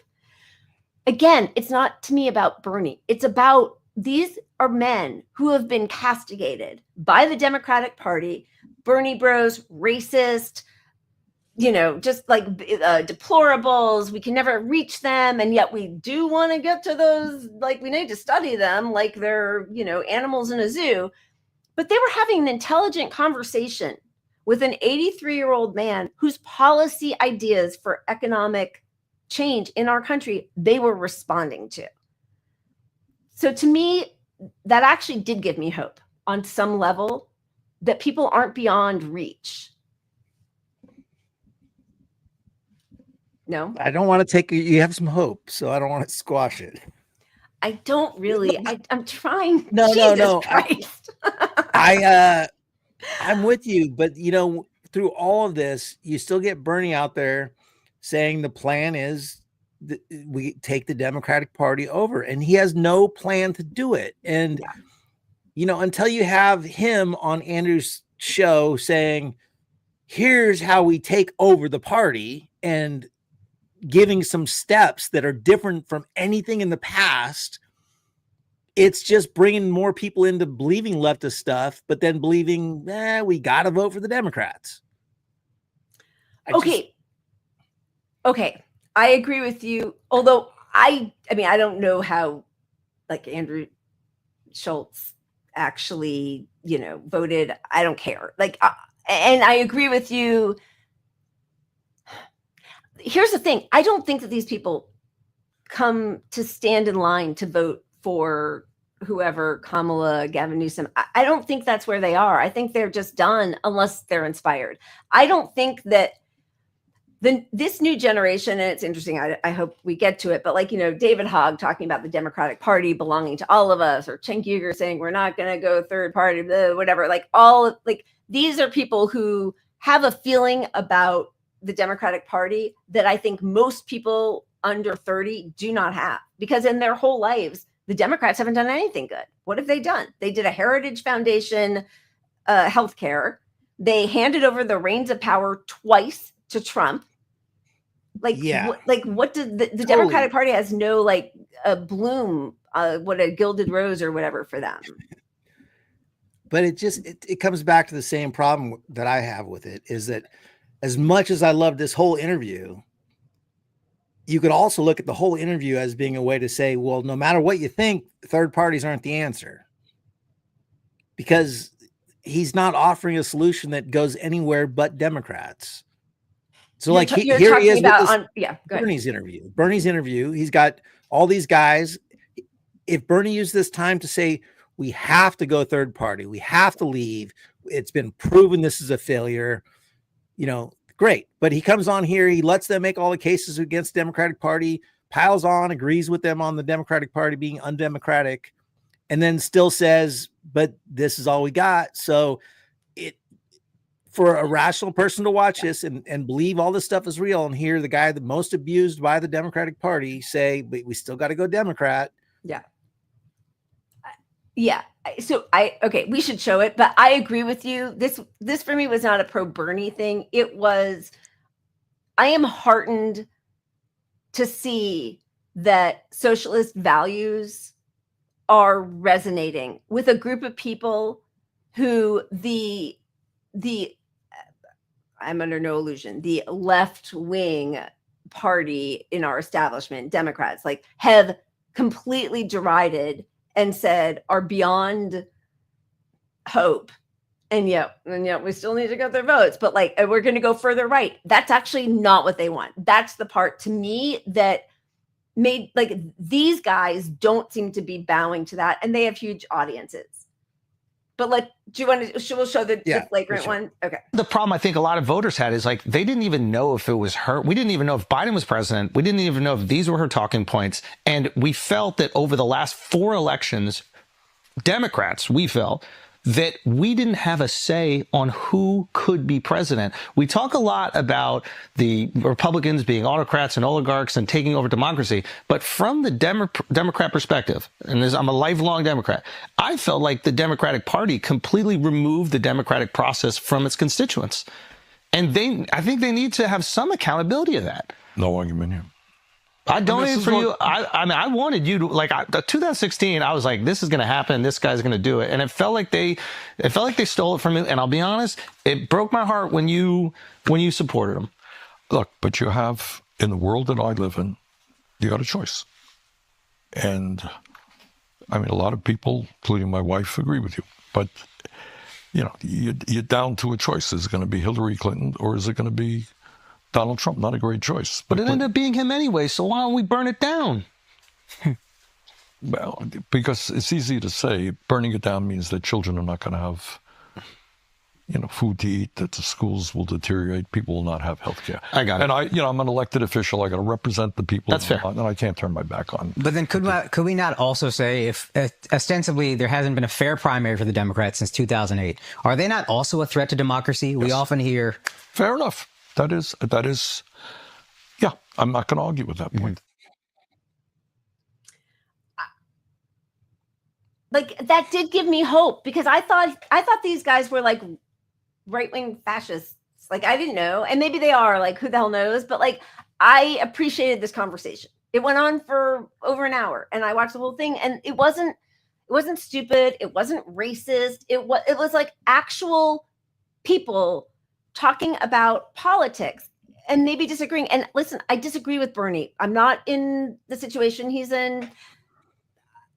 I disagree with him. I think he sold us out. Yeah, look, don't misunderstand. Like, I appreciate these conversations happening. I think this is like a definitely net benefit. You know, the more people, just like Bernie on his tour, it's a net benefit. You're getting more people to our ideals and socialism and the need for the programs and pointing out the problem of the oligarchy. But at some point, they got to break on the solution. You know, like, the solution is not somehow taking over the party, because that we are so far beyond taking over the party. And all these guys saying this is doable. 100%. Well, but these guys aren't. I don't think these guys give a fuck about Democrats. But no, you're right. But, I mean, but like, yeah. But how many discussions are they going to have after this now? Okay, so Bernie's off. So now Bernie came on and he basically countered their opinions on third parties and right going elsewhere. So are they going to have the third party people on? I don't know. I'm not saying this is bad. I'm just saying, we have to disillusion people of this belief that somehow voting Democrat, like a fair primary, isn't going to even fix it. Like, we're never going to get a fair primary. They hold all the levers. Yeah, absolutely. We're past it. Okay. I totally agree with you. And then, Andrew Schultz now has a show, and I'm sure want to move on to other stuff, but with Charlamagne the God. I like that. Too. Yeah. All right. So we're going to share this. We can stop and start it. But I guess they now have a pod together. I really am not a fan of Charlamagne the God. But anyway, so that I'm just speaking to your point, which is I know a lot of people, like Zainab is saying, a lot of these people are from wealthy backgrounds. And so in the end, there's going to be some class solidarity, but okay. Establishment, whether you like it or not, have not fairly allowed. I don't know why that's not showing. One second. To democratically elect their person for president. Did it with 08. It's 12 years ago. Yeah, I think President 12 Obama years last ago. Organic one, because stop calling Trump this autocrat oligarch who's trying to seize power when you have not allowed your constituents. Well, two things can be true. Yeah. But what I'm saying is maybe stop only doing that, as if you have not allowed us to elect our person for president for 12 years. What's so interesting about what that is, I think Obama, as far as Democrats are concerned, was the last time that the people said, "No, that's the guy we want." And Republicans, it was Trump. 100%. People was like, "Yo, that would like it or love it." The people was like, "That's the guy we want." And that's democracy. But what Bernie was saying is basically there are these people that are control the party, and they don't want to relinquish their power, and they will do whatever it takes to maintain that power. And I think a lot of they're doing it again right now. What are they doing? I don't know if Bernie realizes it or not, because Bernie said on his podcast, he said on Flagrant that you asked him if he was going to run again. He was like, "I'm 82. That's not going to happen." But there's people that are watching the crowds that him and AOC are commanding right now. And you can see the organic groundswell that's happening. And there's already pushback as if he's going to run again in 2020. Oh, that's terrifying. It's already terrifying. people putting it out there like, no, we can't have any more old white men, run for president. Like, they're already putting that out there. I'm like, y'all making the same mistake again. Same mistake. Do I think Bernie is going to run in 2028? No, because of age. Yeah, of but when I say making the same mistake, once again, you're getting in the way of people in their organic wants. You're getting in the way of people in their organic needs. They're saying, this is what we want. Now, it don't have to be Bernie, but it can be the embodiment of what Bernie believes in, the embodiment of what AOC believes in. Clearly, that's what people want. But the establishment doesn't want that, because then they have to stop, letting pharmaceutical companies do whatever the fuck they want. They have to stop letting healthcare companies do whatever the fuck they want. They have to stop the military-industrial complex from pushing us into wars that we don't want. And the Democrats are 100% willing to do it. There was a question I wanted to ask Bernie, but essentially it's like, is the difference between the Democrats and Republicans this? It's like, they both want money from big pharma. They both want money from these billion-dollar corporations. They both are willing to accept control. And then the Democrats are just like, let people use whatever bathroom they want. Is that the only difference? I think the difference is Democrats act like there's something they're not. Right. And now people Democrats do all of those things you just said. And then when we see through it, people go, oh, you're just some fucking right-wing maniac. It's like, oh, is that the case? Is everybody who disagrees with you a right-wing maniac? That's why they virtue signal so much.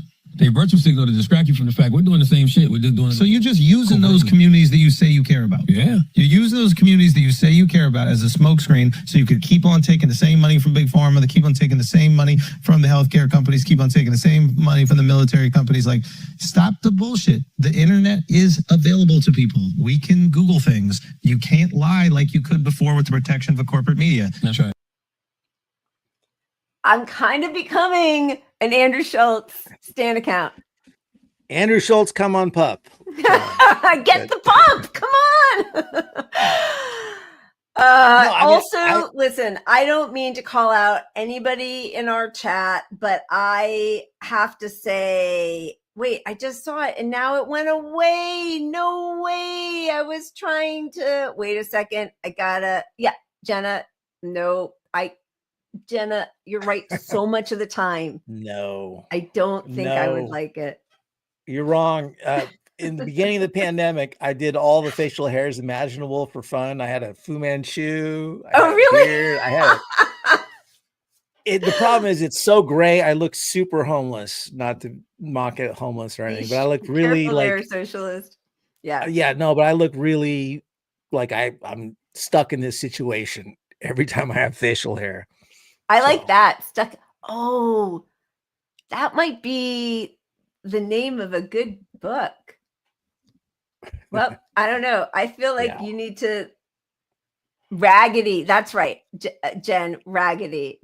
By the way, Jen Perlman, every time I pop into your show, which is like every day, and I see things that are really inspirational, and I tell them to Pat, and we pull clips that you've done. One of them was the quiet fascism, which at some point we're going to show because that clip really was so powerful. But also you had somebody on a couple weeks ago who healed Palestine. I can't remember his name, but I looked him up and started donating to this project. And they meet Palestinian kids who have amputations at the airport when these children somehow are brought to the US to be helped. And he was wonderful. Anyway, I just want to thank you because Steve, Sosby.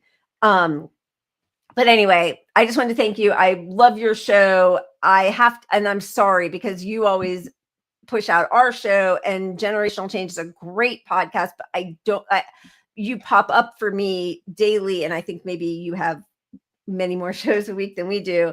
But thank you for always saying such kind things about our podcast. And, we adore you. So thank you. All right. Anything? Oh, there's so much more about the Democrats. Where do you want to go from here, Pat? The fake town hall was pretty revealing. That was interesting. Oh my God. But again, we're in this window where you, why do Democrats do this? Yeah. you have to take all this honesty that you're hearing on CNN with a grain of salt, because they have a window to rebuild credibility before they start lying in the midterms. So they let a little more truth on. So it looks like, oh, we're targeting Democrat dishonesty equally. And it's not that they're not going after both parties, but they're protecting corporate interests on both sides. But ripping Biden apart is like, it's fair game now because he's not running again. You're not harming the Democratic Party much. Yep. Because they're going to learn their lessons and be less woke after this. It's like blaming Trump for the Republicans or Netanyahu for Israel. It's all just a big fucking, Go ahead. And Alex, the fact of the fake town hall is not actually the worst part of the story that you report in the book. Yes, other campaigns have used fake town halls. Now, I would say those town halls usually are in addition to real town halls. Joe Biden was doing neither. This fake town hall was in order to film it so they could make it into campaign commercials. They filmed it in Delaware with supporters. But Joe Biden, at this point, this is the spring of 2024, Joe Biden's town hall, which was closed to press, was so bad that campaign officials determined that it was not usable for a campaign commercial. So they took 90 minutes, 2 hours out of the president's day. They filmed an entire town hall, and they determined that it was not usable. Now, some people say this was because Joe Biden was incoherent. He could not really articulate his thoughts in a pithy or even semi-normal way. Some people just said, like, the lighting was bad. That was sort of the 2 points of view. But the point is, it shows how what the campaign status was in the spring of 2024 when they were trying to, deal with a candidate that wasn't a decline. Wait, someone told you the lighting was bad? That's one of the excuses. You're saying that they spent millions of dollars to stage a town hall? Well, we didn't get the lighting right. That was one of the excuses. I mean, Unbelievable. and this comes back to the question of how many people were aware of things like that, but said nothing. And God, I can't imagine. Could it be the journalists who were Could it be aware? you? Could it be you? Because we were screaming this the entire time that he was Since 2019, unable to hold a full interview, and they had a fake fucking town hall. He didn't hold a single real town hall, which is the red flag on its own. Right. Like, you're not Couldn't do having like a the fucking Super Bowl town hall. interview. Couldn't do anything like even a gentle, like totally These guys- contrived selected audience. Yeah. Internally, they built a whole mock set, just like this reminds me of Kamala's little mock set with that You Go Girl show, whatever that was. Yeah. But anyway, an hour and a half, and you can't get a fucking 30-second clip that can be used in a commercial out of it. Like, this guy, they all fucking knew. It's just ridiculous. And these CNN guys are acting like they're breaking news here when they covered this shit up. I mean, it does feel like we're through some kind of looking glass. Like everything is upside down. The post-truthiness or whatever. But even the guy who coined that phrase has now become a shill for the Democratic Party, right? Stephen Colbert used to be incisive when it was about George W. Bush. You got Jake Tapper writing a fucking book and pimping it on the show every night that Who ignored knew what? all of this. And when did he know it? Yeah. And that's the guy he wrote it with. That's Alex Thompson, brother of Derek Thompson. Yeah. For our graphic, I could have put Tapper in the banana suit. Tapper could have been there. Yeah. You could put a million people in that face of the banana. Yep. Yeah. So, okay. So, why did we lose? Well, here's something interesting. The part of the clean air ability for California to legislate on its own. Sorry, I'm hearing some weird mosquito in my place. In our state, that only EV vehicles, electric vehicles, will be sold after 2035. It's a carve out. It was something that California fought for. It was allowed. It's different from what the rest of the country, has been allowed to do. It was just struck down. And rising star Alyssa Slotkin is one person who voted. She's a Democrat voted with Republicans, by the way, to override the parliamentarian, to block this EPA waiver. So here's Democratic Party rising star who votes against us. Another problem might be that this, not Build Back Better, what is it? The big, beautiful bill that just passed in the House that's going to decimate public health, social security, social safety net programs. Well, it was a slim margin, right? It was, in the end, razor thin, 215 to 214. Maybe if Jerry Connolly hadn't hung on to power, he would have showed up as a Democrat to vote against it, along with the 5 other Democratic members of Congress who have kicked the bucket since the beginning of this term. Like, what in God, what are we doing? Of course nobody wants. Why would anybody want a Democrat in power? Look, if these people, this is where it's the elites. It's elites versus us. If they cared at all about any of these issues, they would look around, recognize that you got all these people on the verge of dying. They're not going to be votes. This is important. But instead, they push Connolly over the line. Over AOC. Over AOC, this is why this Bernie push for him and AOC and the leftists, it's great and all, but she's so popular with, normie Dems now because of her policy she pretends to support, but they won't even give her a sliver of power. So like this idea that we're going to run an AOC and win somehow, it's all ludicrous. We just, it's not happening. We're enabling the budget that cuts every fucking social program, and we're relying on a Supreme Court that is completely right-wing corporate captured to save us. And they'll save some of these programs, but they won't save them all.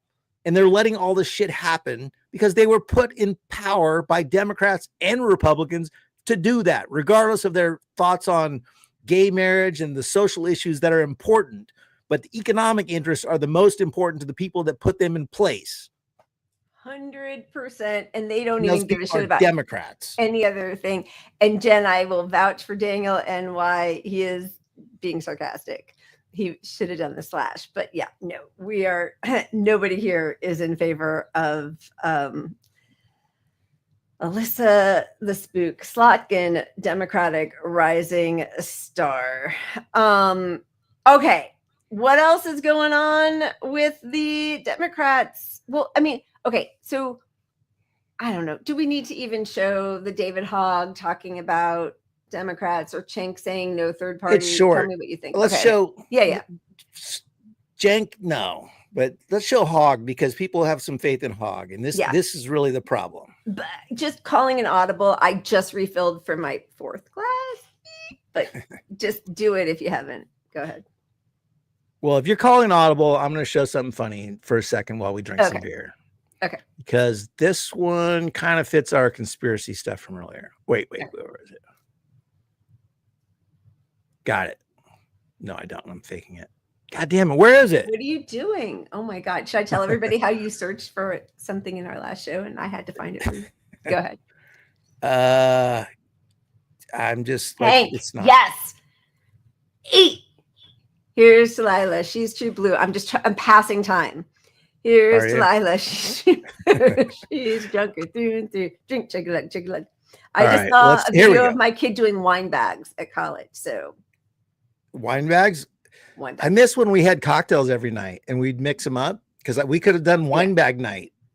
I think we need to bring that back. Maybe for the summer we'll bring back cocktails. Okay, got it. All right, here's a little distraction for a minute. We'll be back. I love watching your TikTok, which is next level. And clearly, that's expressed by my 13-year-old son. No, God, please, no, no. The country is run by a small group of power-hungry elites. They own the media, they own the government, and they write the laws to serve themselves. Yes. They This isn't the manipulate video I markets wanted. all over the world, and their greed has crashed the economy countless Yeah, I times. found it. 100%. They traffic women and sometimes even minors. They do. But worst of all, they actually fund both sides of every war. Yes, you finally get it. Billionaires are ruined. It's the Jews. You mother.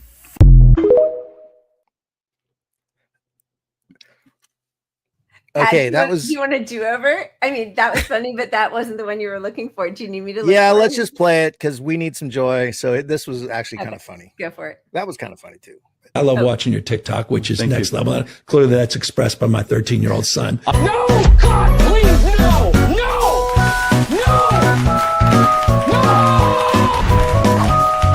Right? I want to be an astronaut.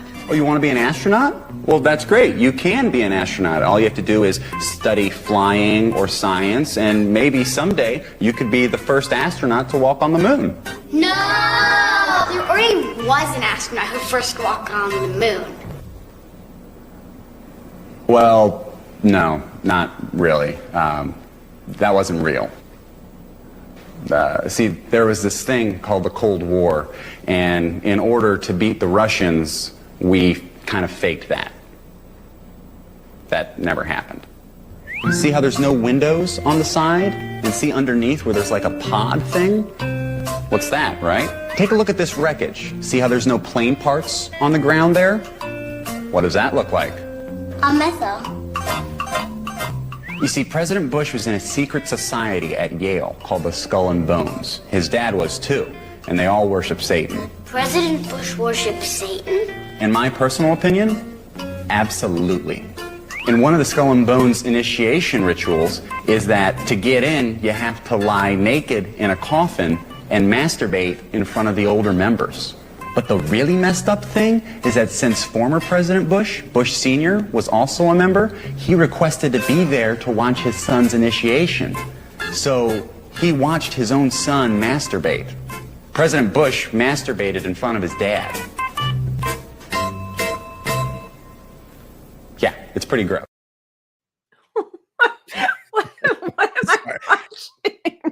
I had to show that. Oh the my whole point of tonight's show was to show that because I don't know. Yeah. I need All right. it. I like it. We can spin anything any which way. Honestly, I will say that ever since George W., I have become much more of a conspiracy theorist. And so many conspiracies are true. Like they are conspiracies. But I don't know. Did the moon landing really happen? Do you remember when was it Buzz Aldrich who like punched somebody out, or somebody like one of the astronauts from there actually got really like violently upset when someone said it was alive?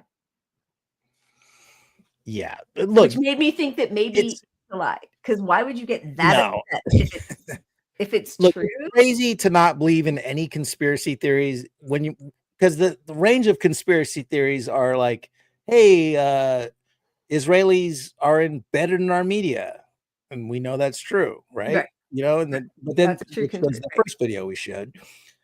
But then there's like the Earth is flat, and no, so you have to believe some. But the problem is most people that believe conspiracy do your theories own research, believe them all. Like there's a type of person that just buys every conspiracy that's ever put in front of them. I hear you. I agree. All right. Are we going to show the David Hogg thing? Yes, please. Let's do it. Would you ever consider helping to start a third party if Democrats continue ignoring your generation's demands?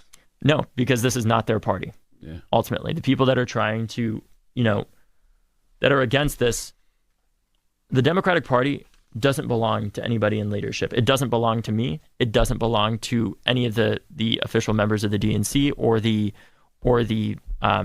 official leaders of the Democratic Party. The Democratic Party belongs to the American people and the millions of Democrats that are elected around the country that we are here to try to represent as much as possible. So no, I'm not about to leave and try to start my own party, because ultimately this isn't, the people that are against this isn't their party. It's all of our party. And it's a matter of what type of party do we want to build in the first place.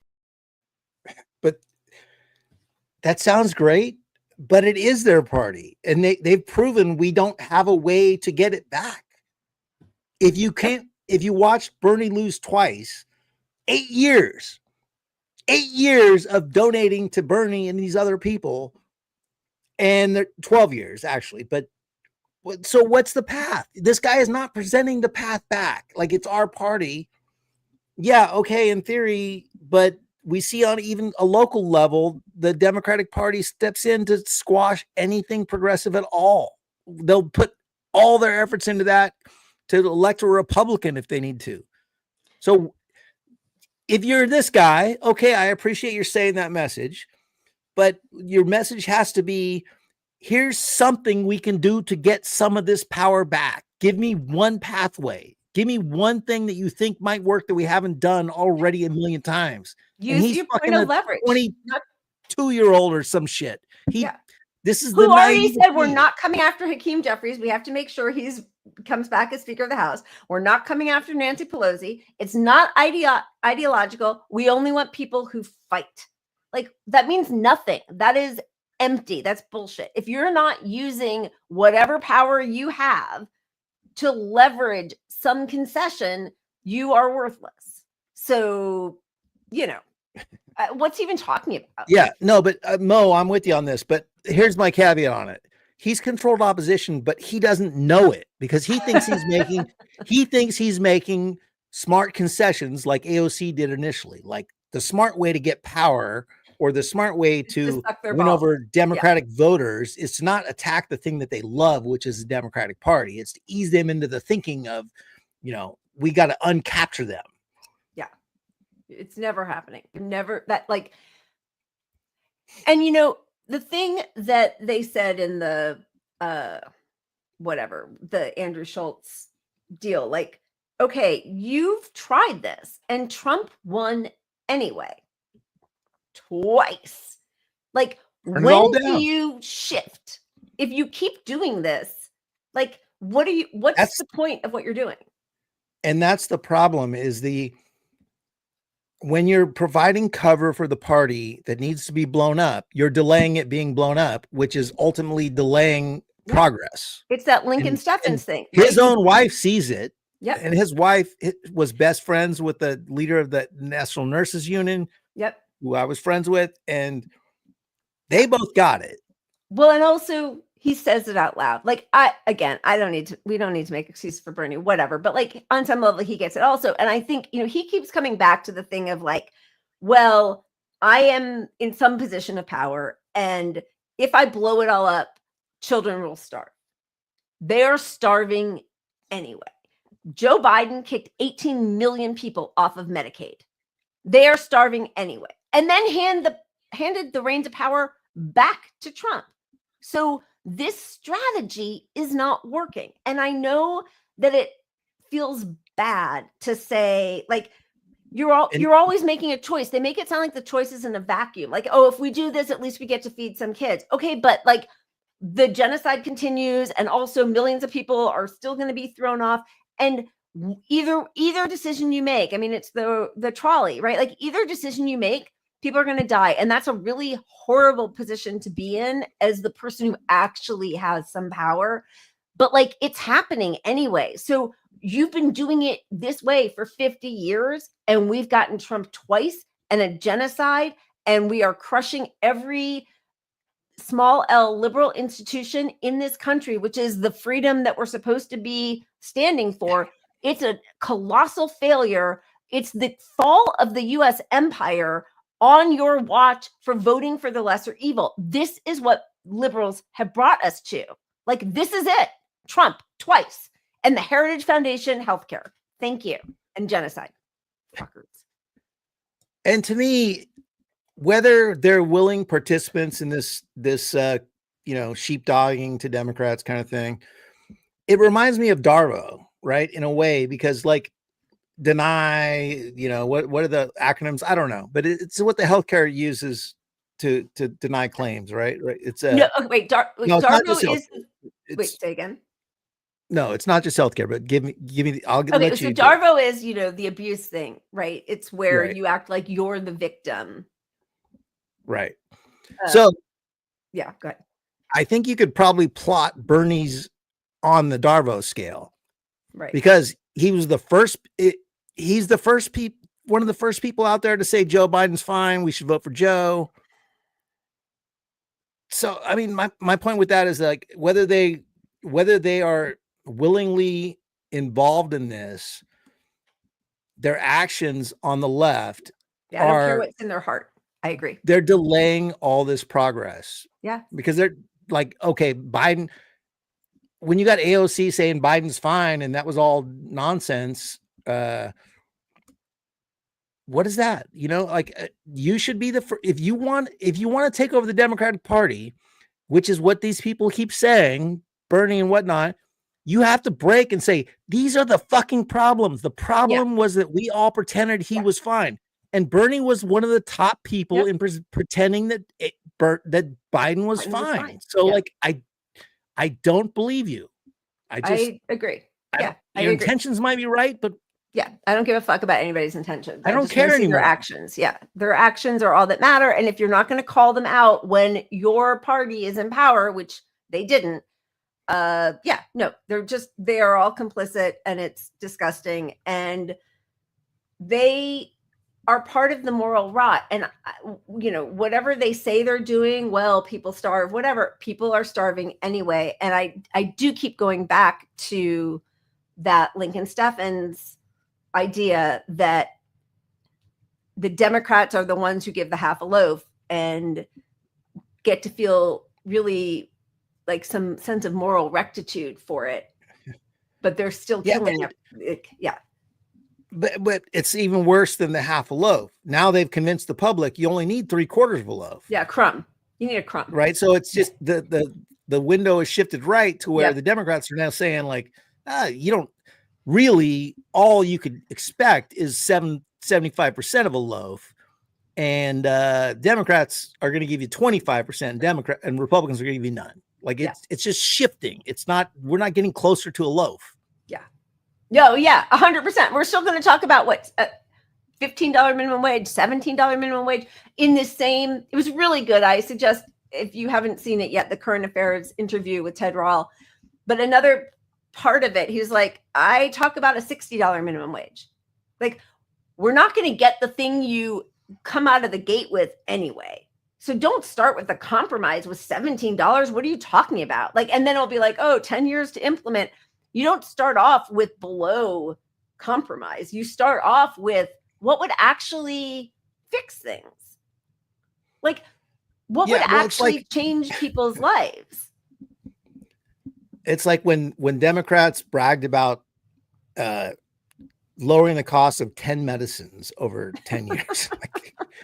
And of course, that's all repealed now because you put the delay on the whole thing. So it never got into place. Nobody saw these things. So like that was the most triumphant things they could actually put in front of people is like, and they lied about it the whole time too. They're like, we lowered the cost of insulin. You didn't even do that for everyone. You did that for people on Medicare. So but you blankly said you lowered the cost of insulin, which you didn't do.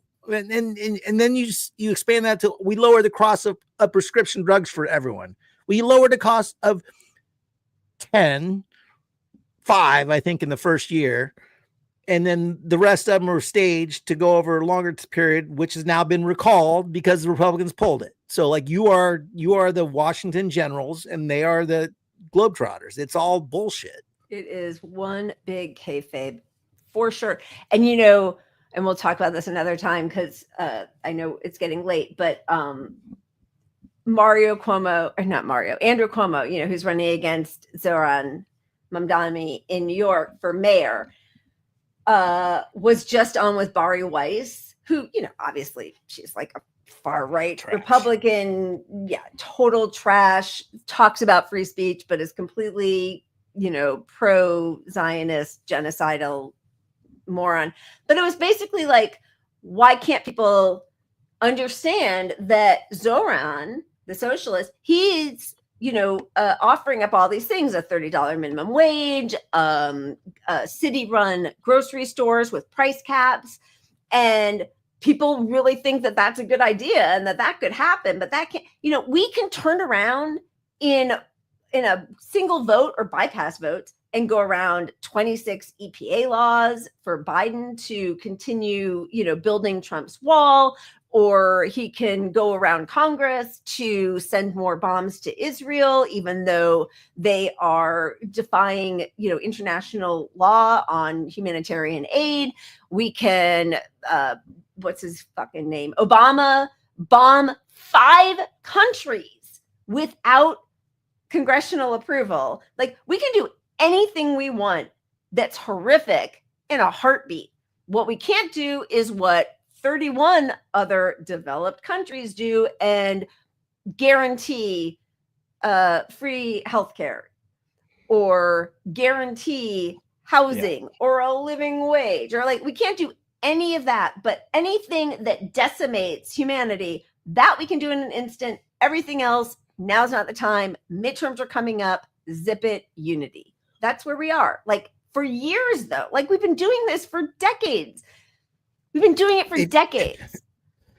If you can't look at the world, who every other industrialized country has figured out how to provide healthcare to their people. It's so complicated. And that everyone here understands that. It's not, you don't have to put out PSAs on teaching the public about healthcare.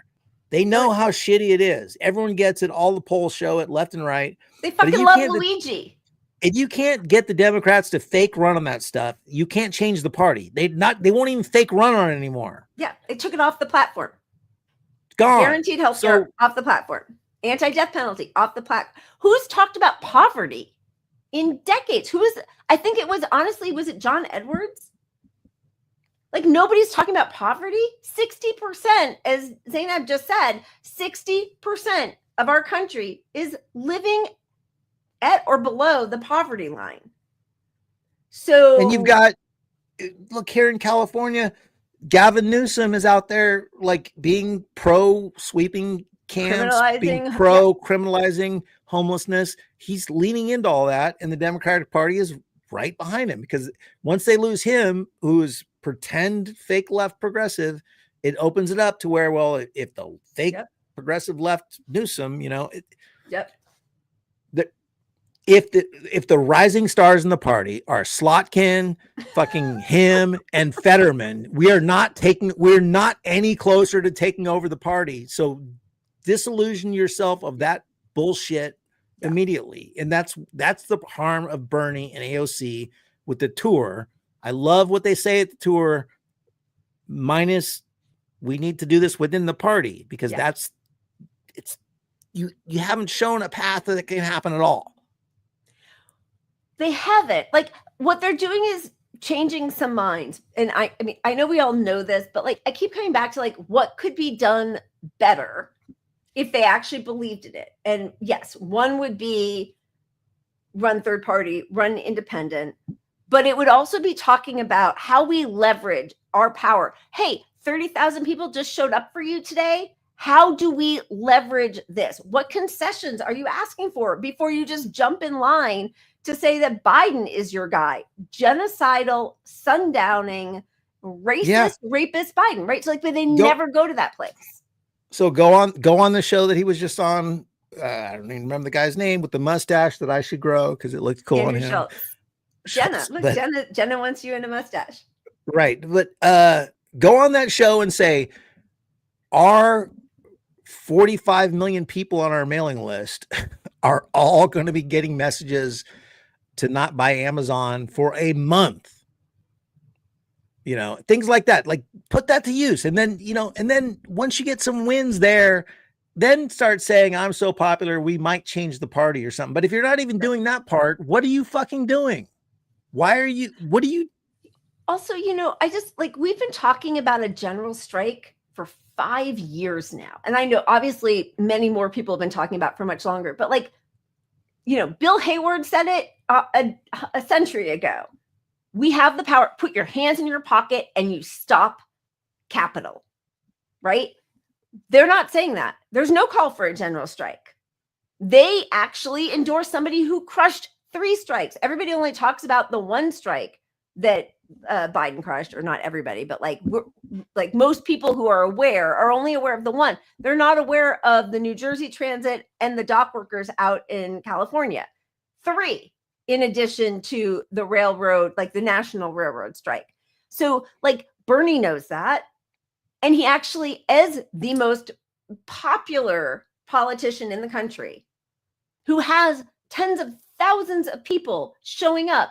Put your hands in your fucking pocket. You know how quickly that would shut everything down? And he has the platform. He has the microphone. That's it. Like, it would take a week. What are your concessions? This is what I want. And ask for things that can really happen. Medicare for all absolutely could happen. We already do it with people 65 and above. We know how to do it. 31 other countries do it. Also, no weapons to genocidal Israel. Those are our two things. Okay. Hands in your pocket. Okay, but like those are big things, right? Let's say that's not where the country's not ready for that. Let's find a small thing. Let's target. Why are you one... already doing concessions, dude? No, but I mean, like, but you can prove it works and build up to it. You can target a shitty business. You can target a small issue in the public. You can put all that to work and get some wins. And he's not willing to do that. I mean, I agree. Okay, so now it's just tactics, and I agree. Like, maybe that's the way. I don't know. I feel like, strikes are hard. We lost our house in the first strike. Strikes decimate you. We've never recovered. We're $200,000 in debt. We are borrowing money from everybody we know. Like, it sucks. It sucks. And we've just had another one. Like, strikes destroy. They're hard. So you gotta like think about, and there's not enough, like, we have not actually put in the time for this enormous country to figure out how do we help people who are asking to give up their paycheck, their healthcare, all of these things that can happen, right? So like, I guess I do feel like moonshot, like we got to do something.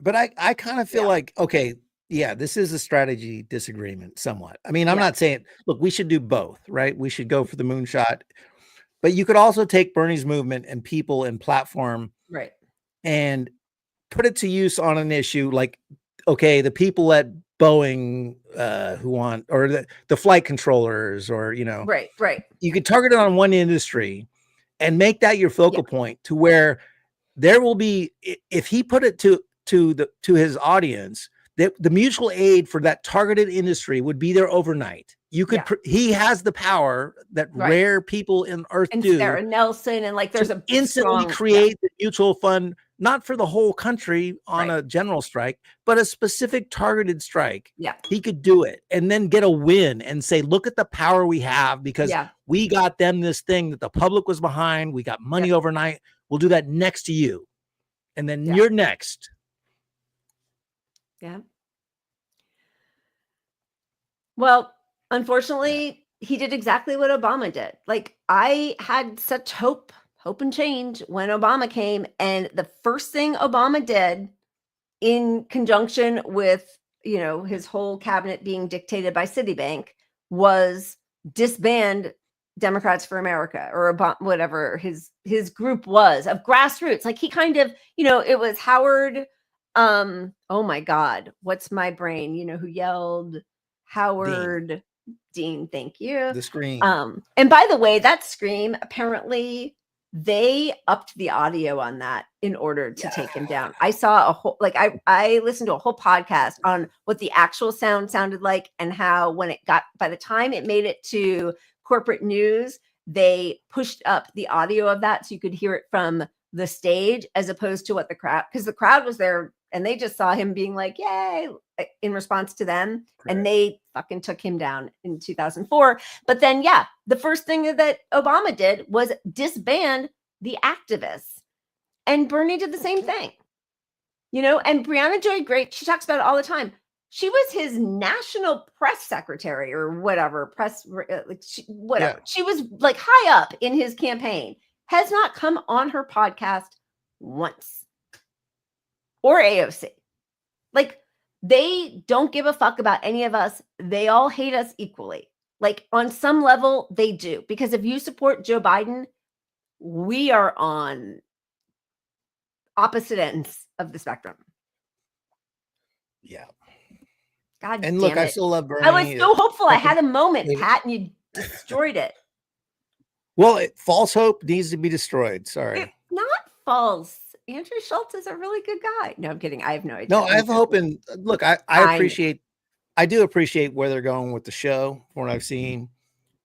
I like it. I think just having like, they don't seem bought or owned or captured by any sort of interest yet. And that's the beauty of independent media. You actually, if you get an audience on your own, maybe you'll stay there. Maybe you'll be Rogan, but with more intelligence. Yeah. I don't want to include, sorry, because, when we have moments of agreement, I don't want to like squash you, but I feel like it's okay. But I feel like Charlemagne Lagarde is an asshole, and I don't like the way he treated Jill Stein, and anybody who has been a dick about people running third party or tried to denigrate them or whatever. Like, so I don't like Charlemagne Lagarde can come on and say this now, but when he had his opportunity, he was nowhere. I don't know about Andrew Schultz. I have no idea, but I do appreciate that these conversations are happening. Yeah, I agree. The problem is there's so few people with that true independent platform at the scale of some of these guys that, I don't think Charlemagne is bought or owned. I think he says what he thinks, right? But you need like 100 of him with platforms at his scale, so you can get other people's views that don't, like, if he has all this power and people around him are wealthy, for the most part, he's more likely to be influenced by their, opinions about the Democrats. And look, you just need more people in these, and we're going there. This is the natural scale of things because no one trusts the media, but that's why they're also building more cop cities. That's why they're kicking people off YouTube for supporting Palestine. They're coming after Hassan Piker, which is like crazy, but yeah. And Mo, you're right. Like, we saw people being removed from Bernie rallies for just holding up a Palestinian flag. Like, of course he could. Like, how many concerts have we seen where they're like, stop, this woman's getting like he could have completely shut that down and been like, no, of course we need a free Palestine. Let her stand. That's fine. Like, why did he allow that to happen and then not say anything after? And, it's that's really the part sad. to me. Yeah. The not saying anything after, he could have, like, when he gets criticism for it, he deserves it, because he could have come out after and said, I didn't notice it as much, or I should have done more. I support nothing. So, yeah. I know. I'm trying to read everybody's comments, and we trade off as people are talking, like who we're posting, and so I never want to just put it like, oh, you're right, Lila, because like that would feel shitty. But so this wasn't about that part of it, just so everybody knows. But I do think the thing is, when you see Bernie and AOC finally speaking up, or Pramila Jayapal finally being like, oh, we're introducing Medicare for all to the, like, where were you 4 years ago? For 4 years, your party was in power. Of course, that's not when you ever speak up for any of the things we need. Why have we not had a rise in the minimum wage since George W. Bush? Fuck Democrats. Yeah. Well, and where it all comes home to me is, look, we're reading all these think pieces about how the Democrat Party is going to go more right, basically, right? At the same time, we're hearing David Hogg and Bernie and AOC saying we can take this party over, so the party itself is saying, no, you fucking can't. And it's never going to fucking happen. And we're super right wing, and we're going to drop everything that you believed in. Yep. We're not even going to pretend to stand for that shit anymore. That's what the party is saying to the people who are saying, we're going to take this party over. And so show me how you could possibly take it over. Show me one fucking way. You haven't done that yet. Or show me that you've tried. The squad is the biggest fail in history. I mean, truly. Demand anything. Leverage your power in any way to show us that you actually believe in the things you're saying. And they just never will. Okay. Is there anything else? We didn't even get to Republicans, which is just a big bag of fucking evil morons. But yeah, go ahead. We need one good thing to go out on. Okay. Oh, just feels like like one the good thing, or you mean the wheel, or just like truly one good? No, thing? no, one good thing. The Okay, actual. Okay. So this is so crazy. A few weeks ago, what is it? Kneecap? Is that the name? Yeah. Yeah. Yep. One of their band members has been arrested or indicted or charged with terrorism for supporting Hezbollah. Wild. Crazy. Yeah, but they spoke up at the Coachella a few months ago. I don't know. Time is what is it? 2 months, My brain is a sieve. Time is amorphous. Whatever. Time's a social construct. No, I'm kidding. Anyway, this Irish band who I didn't know about before Coachella. They've been amazingly outspoken, and I saw like Bryan Adams came forward. He just had a concert in Ireland, and he spoke out and said, I don't know. It's just really hard because we're 20 months in, and it's like, where the fuck has everybody been? Some people have been there from the beginning. Kneecap is one of them, it seems like, and they continue to be really outspoken. So this was at their latest concert. We will be back on Wednesday. Thank you guys for hanging out with us. It does feel like therapy to be able to be here with everybody, because it is just so desperately sad. But I do get a glimpse of hope before Pat disabuses me of that notion when we are all here together. Yeah, go ahead, Tommy. My message is don't disavow your hope. Hang on to your hope, but don't put it in the party at all. Oh, don't put it in taking over the party. Don't put it in even the media. Like, have some optimism maybe, but like hope needs to be in seeing some wins against capital. And let's get those wins. 100%. Well said, Pat. Well said. I just winging it. It's the beer talking. Dude. All right. We love you guys. We'll see you Wednesday. Cheers. Keep punching up. Thank you. Cheers. We are being made an example of. The Israeli lobbyists are trying to prove to other artists that if you speak out, we're going to hit you where it hurts most. They're trying to cancel gigs. They're trying to cancel my freedom of travel. I assume the majority of people agree, shows that we're on the right side of history. We're right. They're murderous, fucking religious fanatics is what they are. And then I say they were cunts as well.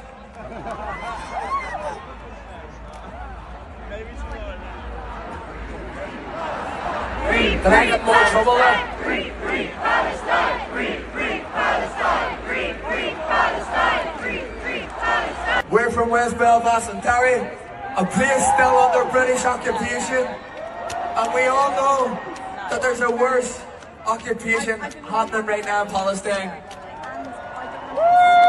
The Irish, though we had 800 years of colonialism, we were never bombed from the skies with nowhere to go. The Palestinians are now being starved on top of it. And whatever platform we have is important. I know we're enjoying ourselves and we're trying to listen to some tunes at a festival. Believe me, lads, I wish I didn't have to fucking do this, but the world's not listening. The world needs to see solidarity of 20,000 people in a park in London.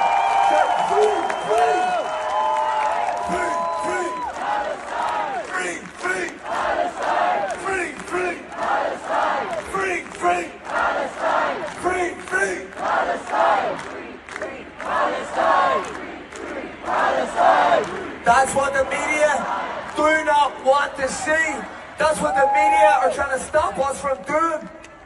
What happened to Coachella, the media wasn't expecting that American young people were shouting free Palestine. They have tried everything in their media. CNN, Fox, all the cunts have tried everything to avoid that. But young people know what's happening. We're the fucking future. Don't be on the wrong side of history. Free Palestine. Chunky our land.